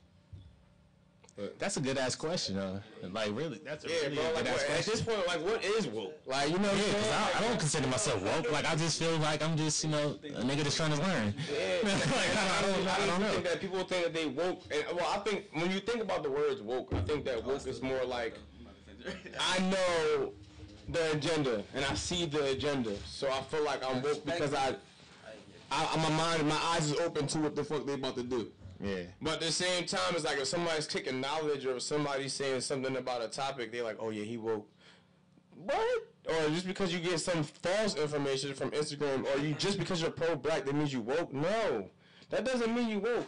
Like, and at the end of the day, I honestly, this whole term woke is like, it's starting to get annoying to me because it's like, people just want to utilize this as a place to say a label that they're under. You know what I'm saying? Because that gives some people some sense of comfortability to say that, yeah, I'm this. It's a trend. Like, scream, right here, like, yeah, go ahead with that. Like, just because, listen, I feel like I know the agenda and I understand it, and how do we infiltrate before it gets to supersedes our hands? But I'm not going out there saying, oh yeah, I'm woke. I just know that I'm informed. Let's just say that. I like That's that. real shit. I like that. I never used that language, that lingo right there. I'm informed. Oh, woke. You know what I'm saying? Yeah, like you said, man, it's becoming an epidemic. You know what I'm saying? Like, everybody's starting to use it. Yeah, we live. Oh, yeah, we live, bro. I had to tune right in. It was getting too good, bro. Yeah, we live. Yeah, we in there like swimwear. Yeah, bro. It's the best. So, I mean, we going with that title. You want to talk about that? Hey, well, yeah, I think so. Shit, man. Alright, listen, man. That's the reason why I called it, because shit, we was already, you know. Alright, it is what it is. I'm gonna get it recorded too, so we can do it after the show.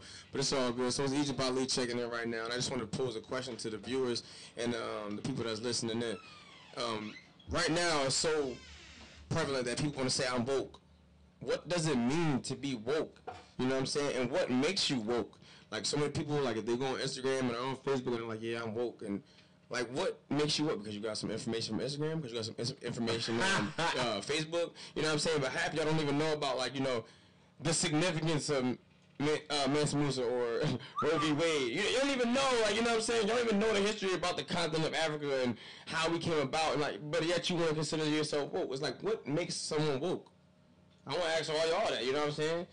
And what does woke even mean? Well, I mean, from my perspective, at least, like, I guess, well, we're going to look at it two ways. From the media standpoint of woke, it means that you know, well, not know, but you follow a certain trend pertaining to oneself, meaning that you are following someone that you don't even know, you have no clue that who the fuck you're following, but you're following that person just because you seem like, yo, okay, this is the new wave, or this is what it is. That's one way to look at how I feel like what their perception of woke is. I feel like it's all just a trend in certain people. But from my certain standpoint of what woke is knowing backgrounds of certain things as far as oneself, knowing backgrounds of certain things as far as your culture, as far as where you come from, knowing the backgrounds of information when it comes to African slave trade, when it comes to Africa itself, knowing from America's standpoint what you've built, you know, knowing your whole history as far as what woke is. But as far as myself goes, I can't say I'm woke like that. and that's just being me. I know you can call me what the fuck you call me. I was never a person to give a fuck.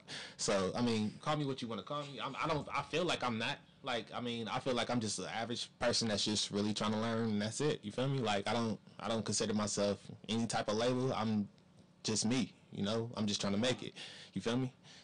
So I don't know. For me, I don't know what woke is. That's my answer to that. I don't know what woke is. So I mean, Kof, what do you think?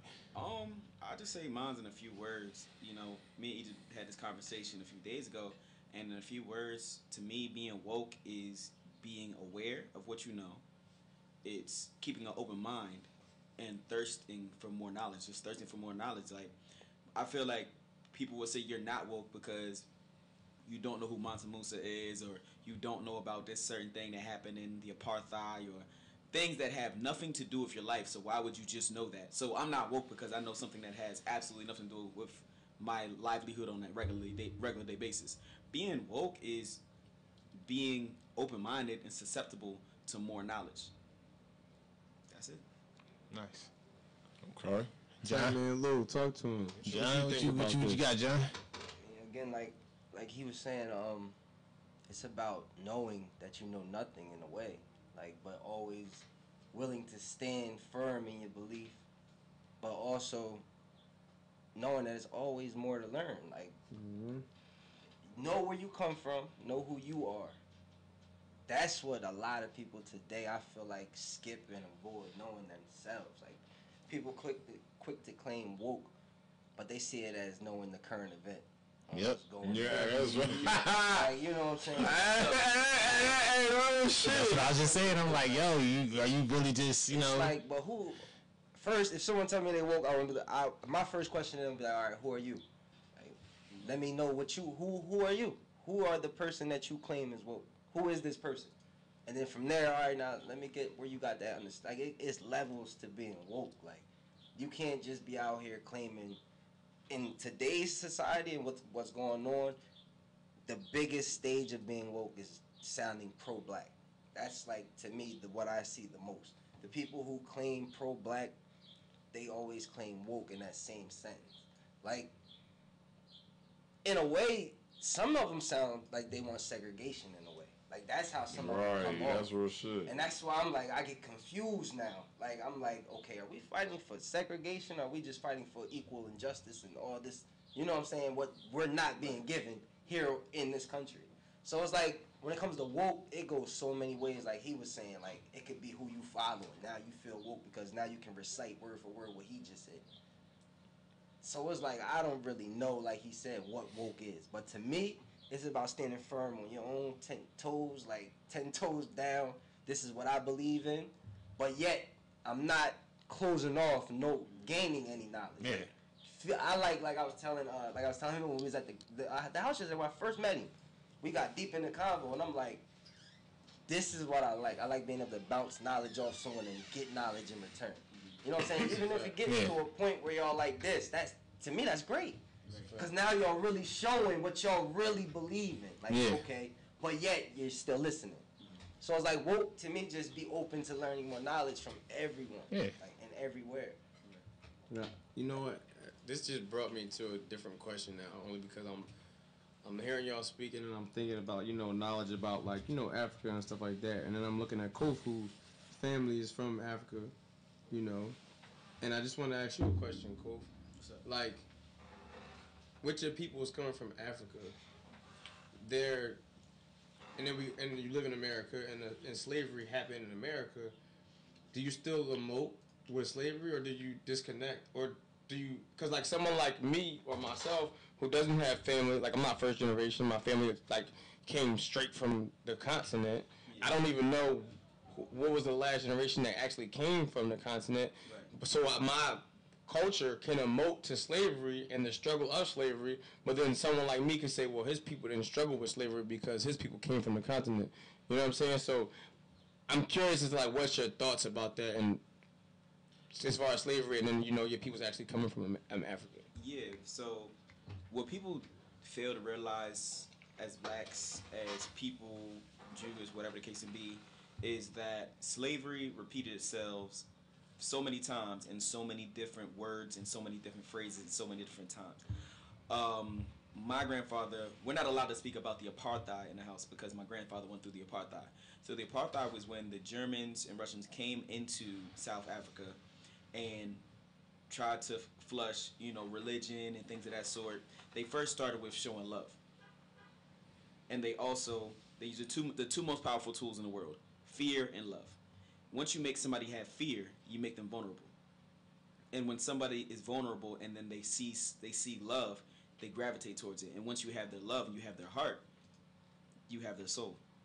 So that's what they use, and then they started to, then separate fathers from sons. Sons were turning Christian. Not saying Christian is wrong, but it's something that can be used for. That's a loaded question right there, but that's something that can be used for good and for bad. Mm-hmm. It's a powerful tool. But they use that, and then it was to the point that there's a movie you should watch because it's based off a true story. Like even white South Africans were getting bullied by the Germans. One guy was forced to drink piss from the Germans. You know what I'm saying? That's how brutal it was. We have such a crazy story of what we went through within that country, which was internal slavery. They came in and enslaved us. Then you have the triangular trade, which led to African Americans, not slaves, African Americans being shipped to America. And that was colonialism before it was a triangular trade. Colonialism was pretty much the same thing that happened in South Africa, but it happened in West Africa. And it happened by them coming in with gold and telling the kings that their indentured servants, once again, not slaves, indentured servants, which were people that committed a crime or just did not have the money to pay for taxes, they allowed them to have a way to work off their wages that they owed and then be free. And they still were working off their wages and able to go home to their families. But they said the Europeans came in and knew that the Africans had gold, they knew that they had oil and everything of that sort. So they were like, okay, we're going to come in, we're going to act nice, we're going to colonialize them and change them into our ways because our ways are the right ways, quote unquote. And we are going to enslave them, and then we're going to take their indentured servants and tell them that we're going to take their indentured servants and bring them back after they pay off their wages. And then that led to slavery. So same thing they're doing in Syria, by the way. Just yeah, want to say that. So what? Same thing they're doing in Syria right now. Yeah, same thing they do in Syria. Yeah. Same thing they do to anywhere that, hopefully I'm not put as a POI, but same thing they do to anywhere that they see they can come in, make it better, and, you know what I'm saying? Would you say we did that to what we did in over Iraq and stuff? Yeah, that's what I'm saying. Everywhere. Everywhere. That is not separated. Oh, that's facts. Just like, you just open my eyes shit. Yeah, just like the Germans, you know what I'm saying? The shit that happened with the Jews in Germany, like the same. If you ain't have blonde hair, blue eyes, right. Let's not even talk about that one. Israel. It is something that continues to repeat itself. So yes, I resonate with it because everyone should resonate with slavery. Everybody should. Nah. And again, like I said, it wasn't like I was coming at you. Oh, no. The thing is, like, people need that foreknowledge because a lot of people, like, they don't understand. And when you say that you're coming from the continent of Africa, like, for instance, when I went to South Africa and I was there and I told, when somebody asked me what I am, I don't care who you are. I say I'm African. I don't care who you are. And I went to South Africa and this African guy was like, well, you're African American. I'm like, well, no, I'm not. My people, my bloodline comes from the continent, and that's what makes me. Now, did I adapt certain cultures from the place that I currently live? Absolutely. But at the end of the day, my people is from the continent of Africa. My bloodline comes from the continent of Africa, and nobody says to a German shepherd that it's a German American shepherd. It's a German shepherd. You feel what I'm saying? So at the end of the day, like, I felt like that's who I am, and that's what I'm going to stand by.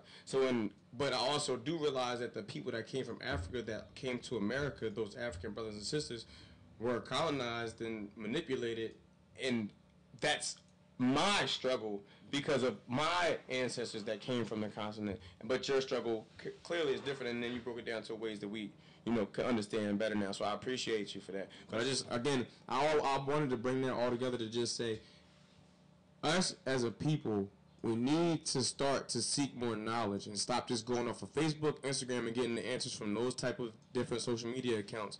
Because at the end of the day, the most intellectual people seek information and answers on their own, not from schools, not from regular textbooks that manipulate what you learn. You have to go and seek out the answers on your own. And I think that if we become more knowledgeable, we'll be more successful in the current state that we live in, or the current country that we live in, and then ultimately we can band together to make a change in our communities. So I think that knowledge is the key, and I just wanted to make sure everybody becomes more knowledgeable on this show. That's the purpose of why I started the conversation. And very true, man. Talk to your, and honestly, man, talk to your elders and your family, man. Like, real talk. Like, they can give you certain things that you want to know about yourself that, you know, they never even talked about until you probably possibly asked them. I think that's that's another topic, though, because sometimes I think elders be stuck in their ways and they don't understand the age of technology and the answers that we seeking out. And that's why a lot of times when people say that millennials are the confused generation, I don't think we're confused. I think we just ask more questions because we have more access to technology. Yeah. Like, so that we have faster answers that I could just go on Google. You know what I'm saying? If somebody said this is what happened in the Bible and this is what God is about and this is what Jesus Christ is about, I'm like, all right, bet that's what it is back in the day. But now that I got these search engines that I can ask questions about old ancient Egypt religions and different questions that I would have, and the fact there's a King James version. That's like saying a George Bush version because he was a ruler, not a god or a disciple or anything like that. It's just like, not to knock Christianity. I'm just saying, like, there's these questions that are created. But because we have search engines, so it's like going to your elders sometimes can be difficult because they look at you as a heathen because you ask these questions. Yeah.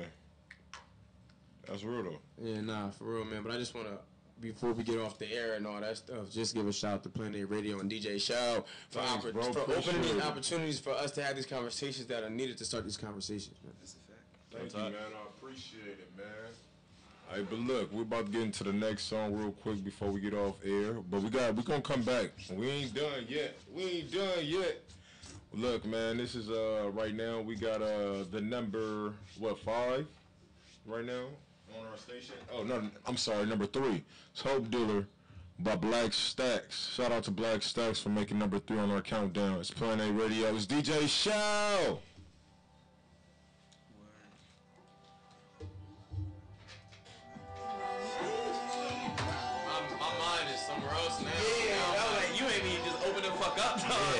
We all just like, yo, our minds just expanded. Damn, all right. There's in a conversation in the Brilliant Idiots. So, like, I started listening to it late, and I started the podcast in 2014. So but damn, you should have recorded that one. I'm not trying to go there. And they bringing up shit like the Trayvon Martin and everything that's going on. It's like they're in a history story from, you know, niggas with different perspectives. You got a white boy that grew up in Manhattan, so he got a different perspective. But he grew up around all his brothers in the same. But he still got different perspectives. Then you got Charlamagne that grew up in South Carolina. You know what I mean? And he's looking at things different. He could be way more open about the shit he want to say because it's not on the radio. So you're hearing a different version and you're hearing a real person. You know what I mean? So it's dope to just listen to it because it's just like the same thing we do here. We're not scared to have a conversation. So what you guys been doing here for now for 2 months. You can't be scared to have these conversations. That's the only way we gonna learn. You know what I mean? And get better. You don't always have to agree neither, but that's what people need to start to learn. Like everybody's so PC. But that's a good thing. That's just being a grown man, though. Yeah, a lot of people don't hear it.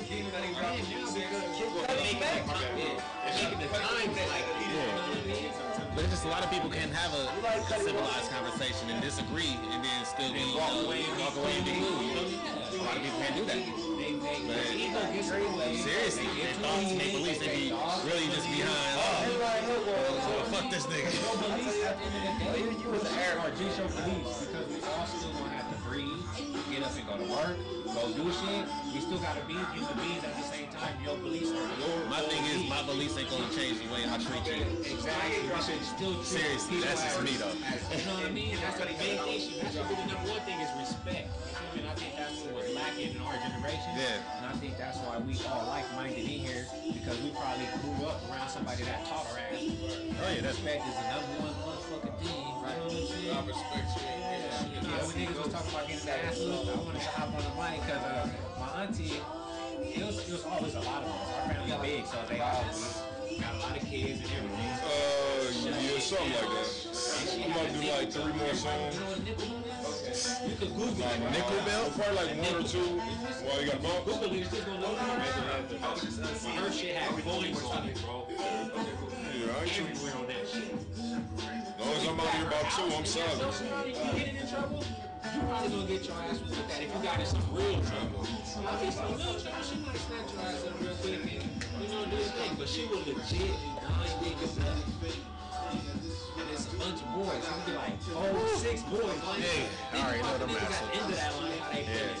Watching the first ones go through it. Like, so I think getting your ass beat in a group is better than by yourself. Because you got the fear. She just that energy there the whole time. Whooping ass. Next. I'm a twin. Next one. I had a great grandmother. She lived till she was 104. So she was old school. She make you go get a switch. Yeah, right. Go get a switch. You pick. That was my grandma, she's so nigga. old, she sit on the couch with you don't go nowhere, and you respect her that much that you ain't going nowhere. You feel me? Shut up. How your great grandma that was, you probably didn't know her like she was 88 when you didn't met her. You know what I mean? That's exactly what it is, bro. People moving like that too much, and it is because of all of this type of shit. We got it all. Like, how old are you? 26. So you still in the age where you came into this shit?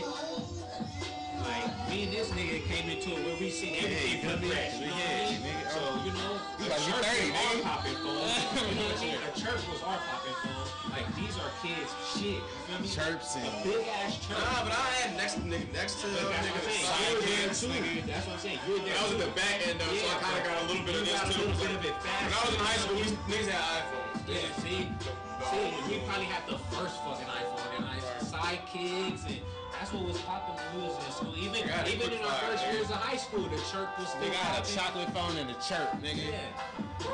Yep. That was it. That's, you know what I mean? So it's like now everyone has everything, which is a good thing, but we still gotta tap into regular human nature. You know what I mean? Regular stuff, bro. Kids don't go outside and play no more. That's scary. When's the last time you seen a group of kids playing tag? Nigga, we play tag, jailbreak, Whatever, you know. Flashlight tag. Whatever. That was cheap. Even the little bad shit you do as a boy. Freeze you tag, get that nigga. little energy out. Doing dumb shit. How to go get it, nigga? Do what you do. Have fun, nigga. Go outside. It's cool. You know, people finding ways these kids can make money off of it. That's cool, but it's still like you were saying earlier, it's the easy way. You know what I mean? There's too many easy ways. Too many easy ways out, bro. The best ain't gonna sustain like that. Hey. This Florida, this is skate. Yeah. That shit go. Hey. Skate. Hey.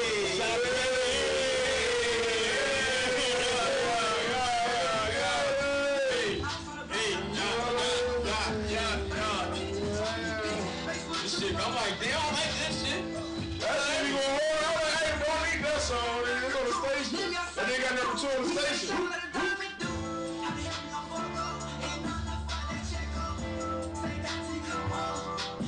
It's still on Spotify. It might be. That shit was sampled. You number 2. After you play number 1, the show over, right? We gonna come back though. Yeah, we gonna come back after we get the last show. To close the show. That shit go, man. On my wrist. I don't know what you saying, nigga. That shit hard.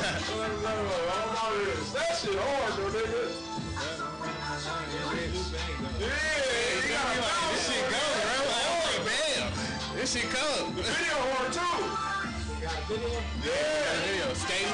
He's all the way from Florida, bro. He's from Florida. He was here 2 weeks ago. I was like, he gave me a little copy of his tape. Nigga, I haven't listened to it probably until like a couple of days ago. And I was like, this shit hard. I was like, God bless. This shit good. Yeah.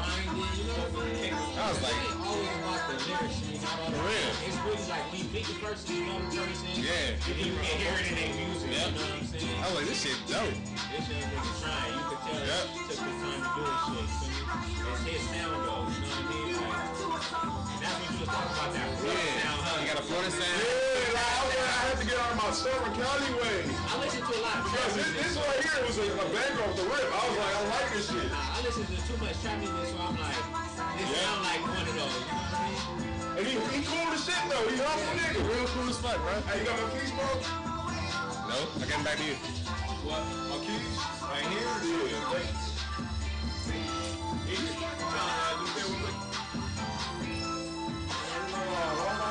That shit, I don't know what the fuck. What is he saying, bro? Like, got the rush around my wrist. Or like anywhere so it can show back in shirt. I'm gonna add it. It's on some gang shit, though. I know you met Kraig, right? So exclusive Kraig. Sit up, move up. Okay. It's really like some West Coast beat or smooth, really. I wish you could hear it.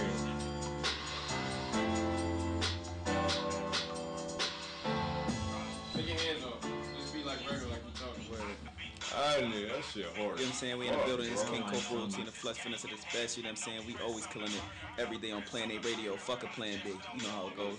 Let's get it. You know what I'm saying? I'm gonna just keep talking because I keep taking pictures and shit. You know what I'm saying? I'm gonna just stop. I got you, so I'm gonna just keep going. You know what I'm saying? Got a little bop, huh? A little bop. Say, you know what I'm saying? Cooler than the fan, fresh like it's Easter. Pull up in the van and be like, I feel like Easter. You know what I'm saying? My man did this show in the building tonight. You know what I'm saying?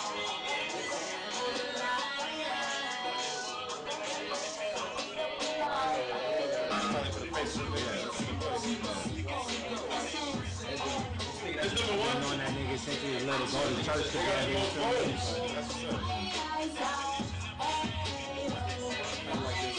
But it's in its lane. It's the obvious, nigga. Gangsta rap. You know what I mean? I don't expect nothing more. You know what I'm saying? I think when I'm filming in the liquor store, nigga, I poured them over and some other shit.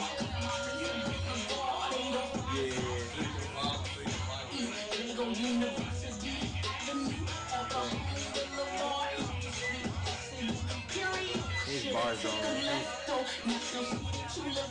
I'm just like, do your thing, you know, nigga, you trying, you feel me? okay. Yeah, we got some fun on today. You already got yours? Oh, yeah.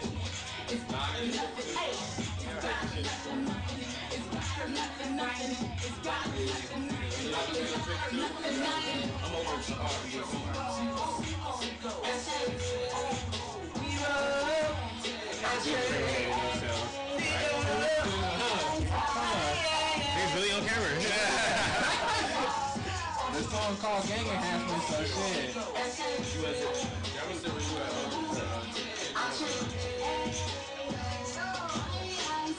No prints on the burner. Wow, that's funny as fuck. Put on shit. They could beat the murder, but no prints. That's funny, right? That shit is, bro. Man, that radio, congratulations. Yo. Father's my band. Father's just Hey, yo, what up, everybody at Plan A Radio? We just want to say congratulations, you know what I'm saying, for making the top 10 at 10. Hey, everybody tell them congratulations. Hey, congrats, baby! Yeah, but I think that honestly, like, the more time we spend on focusing on, like, bad topics about black and blah, blah, blah, blah, blah. But yeah, so go Vaughn, yo. What you got going today? What you doing later on today?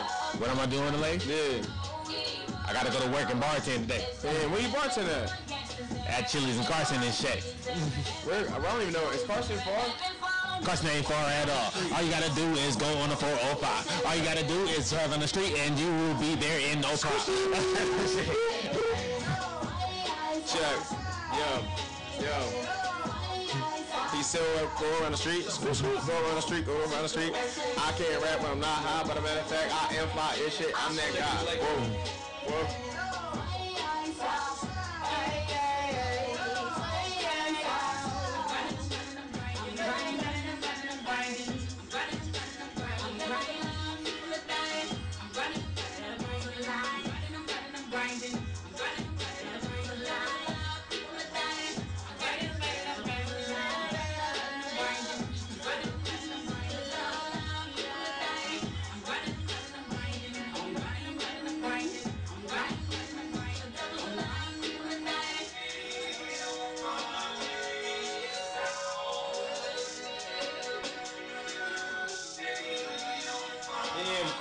I like D joints, but try to get it like with the portrait mode again, but like Portrait mode is so tight. I'm like, yeah, just back up a little bit. My bad, and I'll just face this way a little bit. So yeah, basically I'm on portrait mode right now, and I'm trying to take a picture, but I'm talking to Govan about absolutely nothing. Yeah, and it's just for the picture. You feel me? Yeah, that's dope. All right, for sure. As long as you know what's going on. I mean, you know, like at the end of the day, I'm still just a fly ass nigga. That's a fact. Yeah, that's it. That was dope. Are we good now? All right, let's get this last topic. Hold on. Yo, I just got an idea. I'm gonna do the, I gotta do it like a movie about to put them on. Take one from me on your phone. Yeah, I got you. Clear. Kind of nigga. Yeah, nigga. What you mean doing like a video? Nah. Picture? But I'm gonna be like, My brother Finesse at his best. you know what I'm saying? This is King Cove, rocking from the East Coast to the West Coast, cause you already know. And I got that drum. Yo, what's good? This be your boy DJ Show from Planet Radio, man. We just had the dopest top 10 at 10.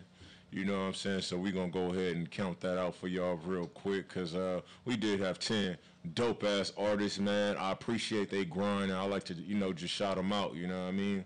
That's what we do out here on Planet Radio, and I like to thank my hosts too, for coming through. But we still got some more time on air. But anyways, first off, bro, I like to thank, who is that right there? Who is that? Oh, Ellis Rescue, you know what I'm saying? She came in at, I'm sorry, my bad. Look at me fucking up. Smoking with Dro Boys. Smoking with Dro Boys. Smoking with Dro Boys, man. Lord. Oh, yeah, my bad. It's Panda Mahala with the top 10 at 10. He was on the top 10 countdown. E Rescue, she was number 9 with Untouchable. Who was this? Oh, my bad. Trauma Man, he was number 8 on the list. You know what I'm saying? Shout out to Trauma Man with Open Your Legs. dope ass title, by the way. Open your legs. Yeah, you should hear the song, bro. The song is crazy as hell, bro. So he got that song. Shout out to him. He was number 8. Shout out to Dijon Hayes for Rich and Rare. He was number 7. Shout out to Drado with Chirpin. Hey, yo, and a shout out to JVFN, song number 5, Devil's Double. Shout out to him. He was number 5 last week, too. Shout out for staying on the top 10. Shout out to Black Stacks. There was song number 4 with Hope Dealer. Song is dope as shit, man. Keep grinding. We love y'all shit. And song number 3, man, was Wax the Producer, man. Hey, he still made it to the top 10 at 10 countdown. He wasn't even on this week, and people still loved him. You know what I mean? And then on the top 10 at 10, number 2, we have who do we have, man? Smoking with Dro Boys. Look at this nigga again. Look at this nigga again. That's what y'all here for. That's what y'all here for. Skady. My bad, Skady. Yeah, we was bumping your shit. Facts. So we just got through listening to your shit. How could I forget? Hey, shout out to Skady, nigga. That's yeah, nigga. Your whole fucking tape is fire, bro. Let's keep it. I told you we fuck with you out here, Skady. You already know we fuck with you, bro. Dope, Thanks bro. for coming out here, man. Dude came all the way from Florida to come do a show here, bro. So look, if y'all want to check out his interview, shout out to Skady. Go to YouTube, type in Planet Radio Station. You're going to see Skady. You feel me? Shout out to Skady. Like we said, man, make sure y'all go get the mixtape too. It's called Sacrifice. You dig? And then last, but definitely not least. No, first, Eternal.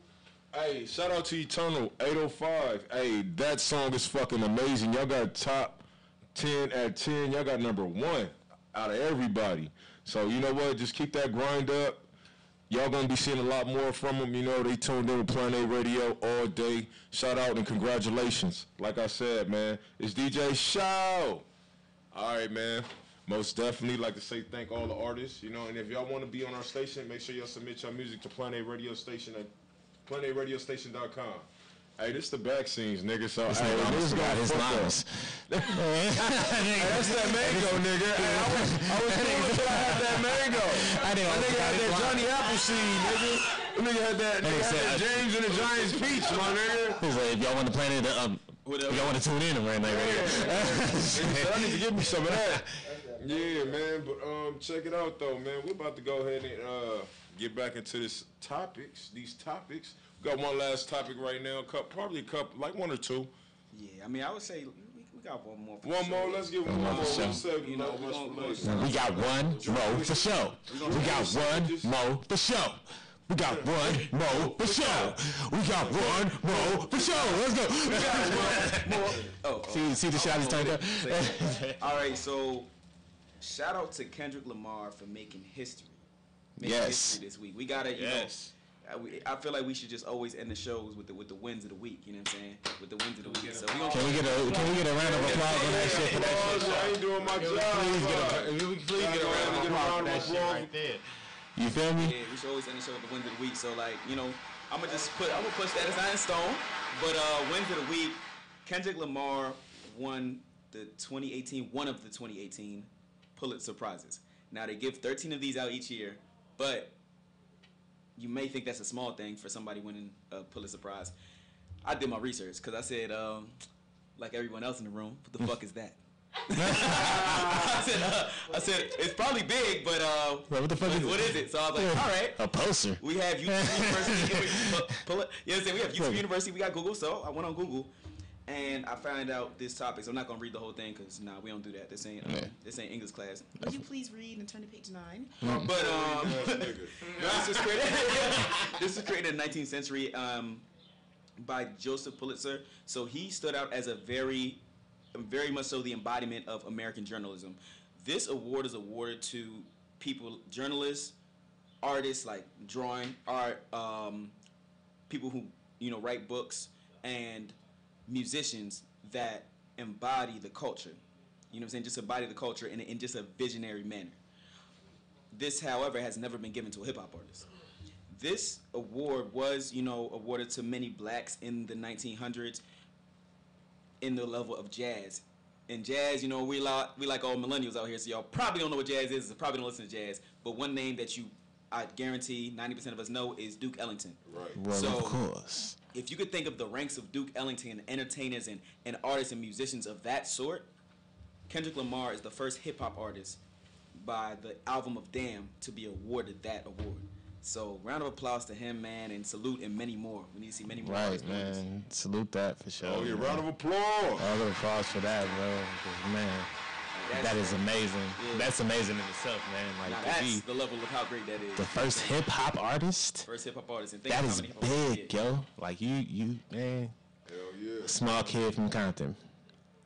Hey, the funny thing is, man, I seen him like before he was even like Kendrick Lamar. He was K-Dot, you feel me? K-Dot. Yeah, K-Dot, K-Dot's the homie.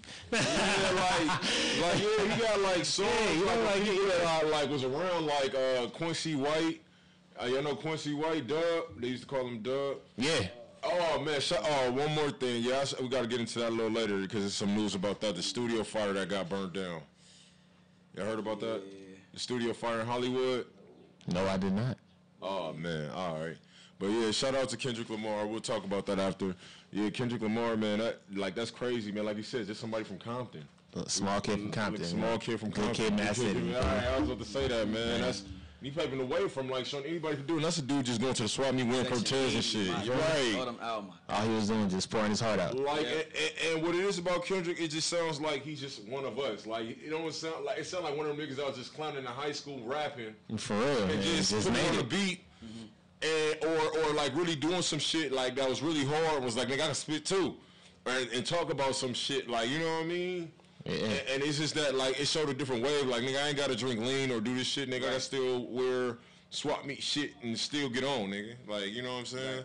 Right. Like that's another form of the clothes don't make you, the man make the clothes. Like, exactly. You know what I'm saying? That's how I look at it. For real, man. But yeah, man, shout out to K-Dot, man. K-Diesel. Yeah, man. Dude was dope, man. Yeah, but another round of applause for K-Dot, you know what I'm saying? Man, congratulations, man. Yeah, congratulations. It's just about damn time that... I'll wait till...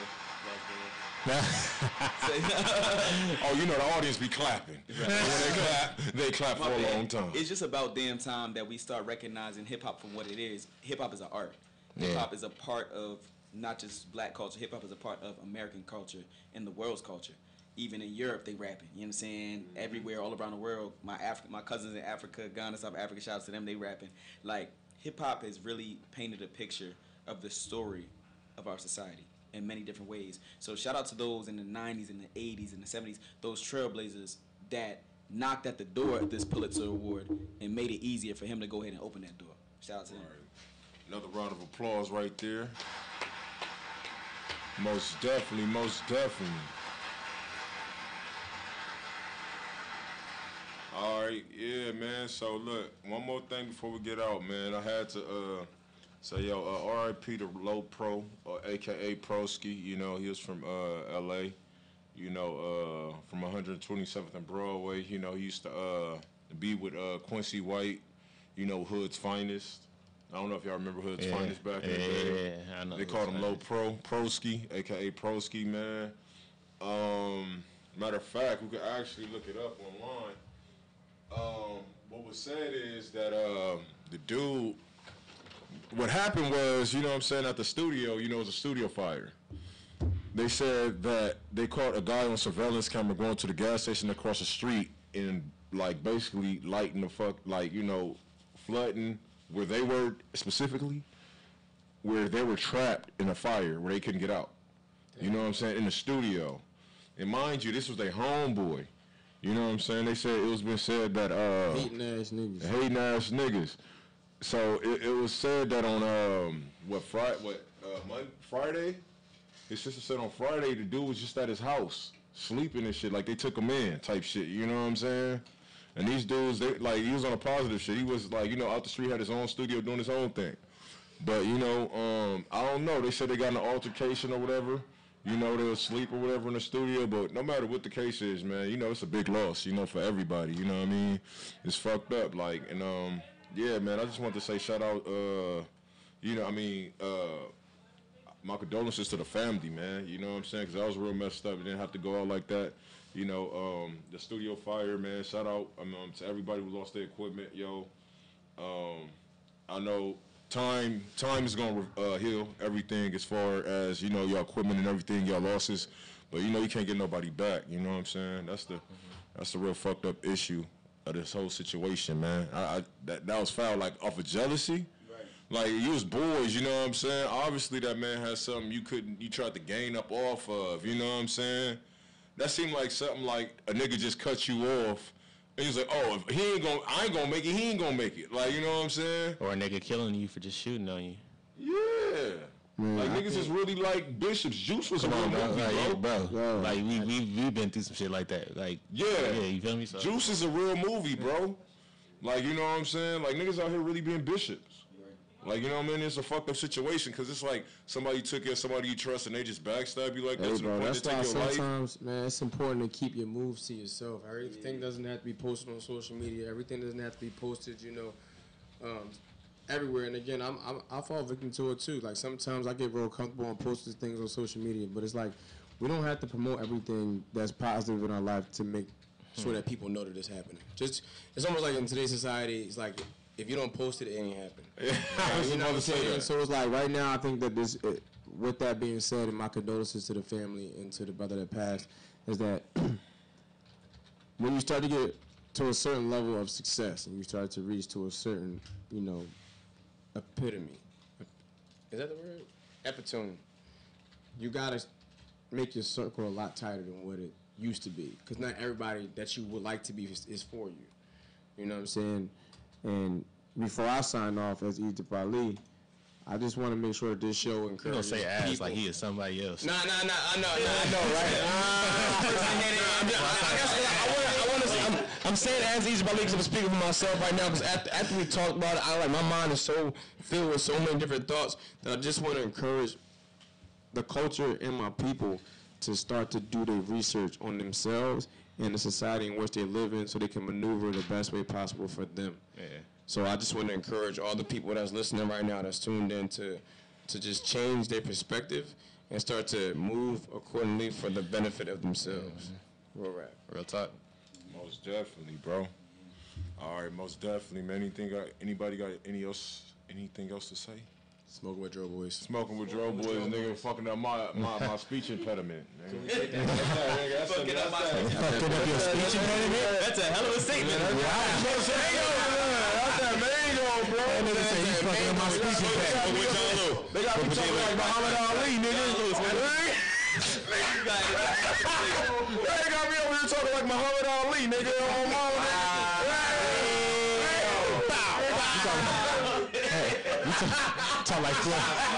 Talk like Floyd Mayweather father.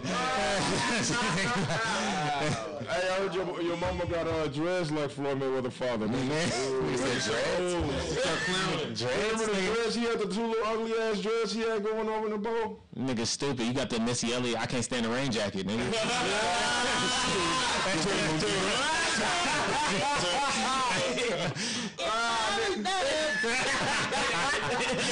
I ain't gonna fuck with you, man. Hey, man, what you got to say to the phone before we gotta go?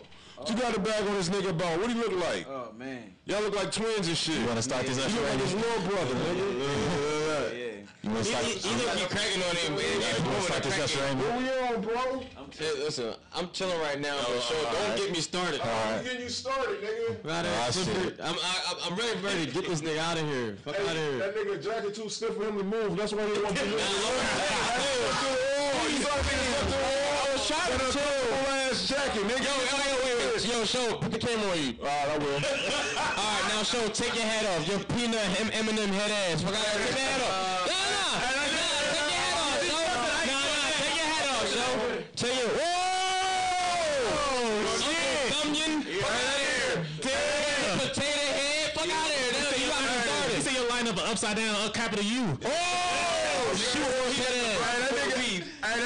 That nigga Egypt Ali listened to Neo Soul one time, nigga, and grew dreads, nigga. I always had me, boo. That shit was weak. That joke gotta go to the gym and work out a little bit more to get some strength. Hey, I love you, nigga. That's that. Hey, man, listen, it was a great time, you know. He's looking at mango. Shout out to Planet Radio. Shout out to the Mango Show, man. Amazing.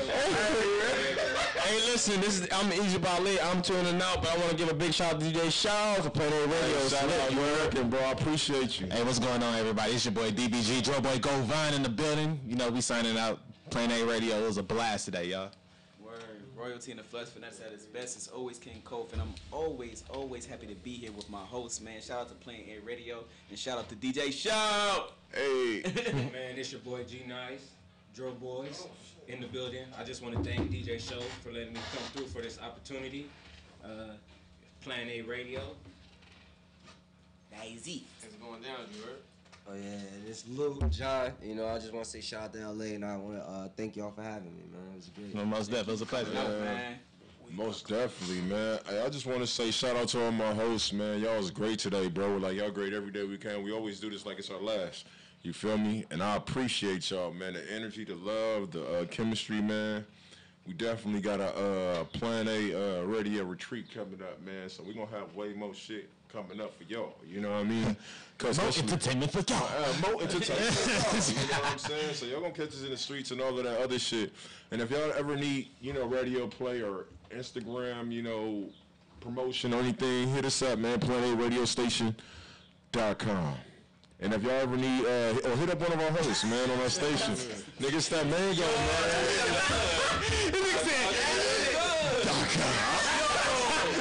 That shit was like a voice. You know, that shit was like a fucking DJ. Playing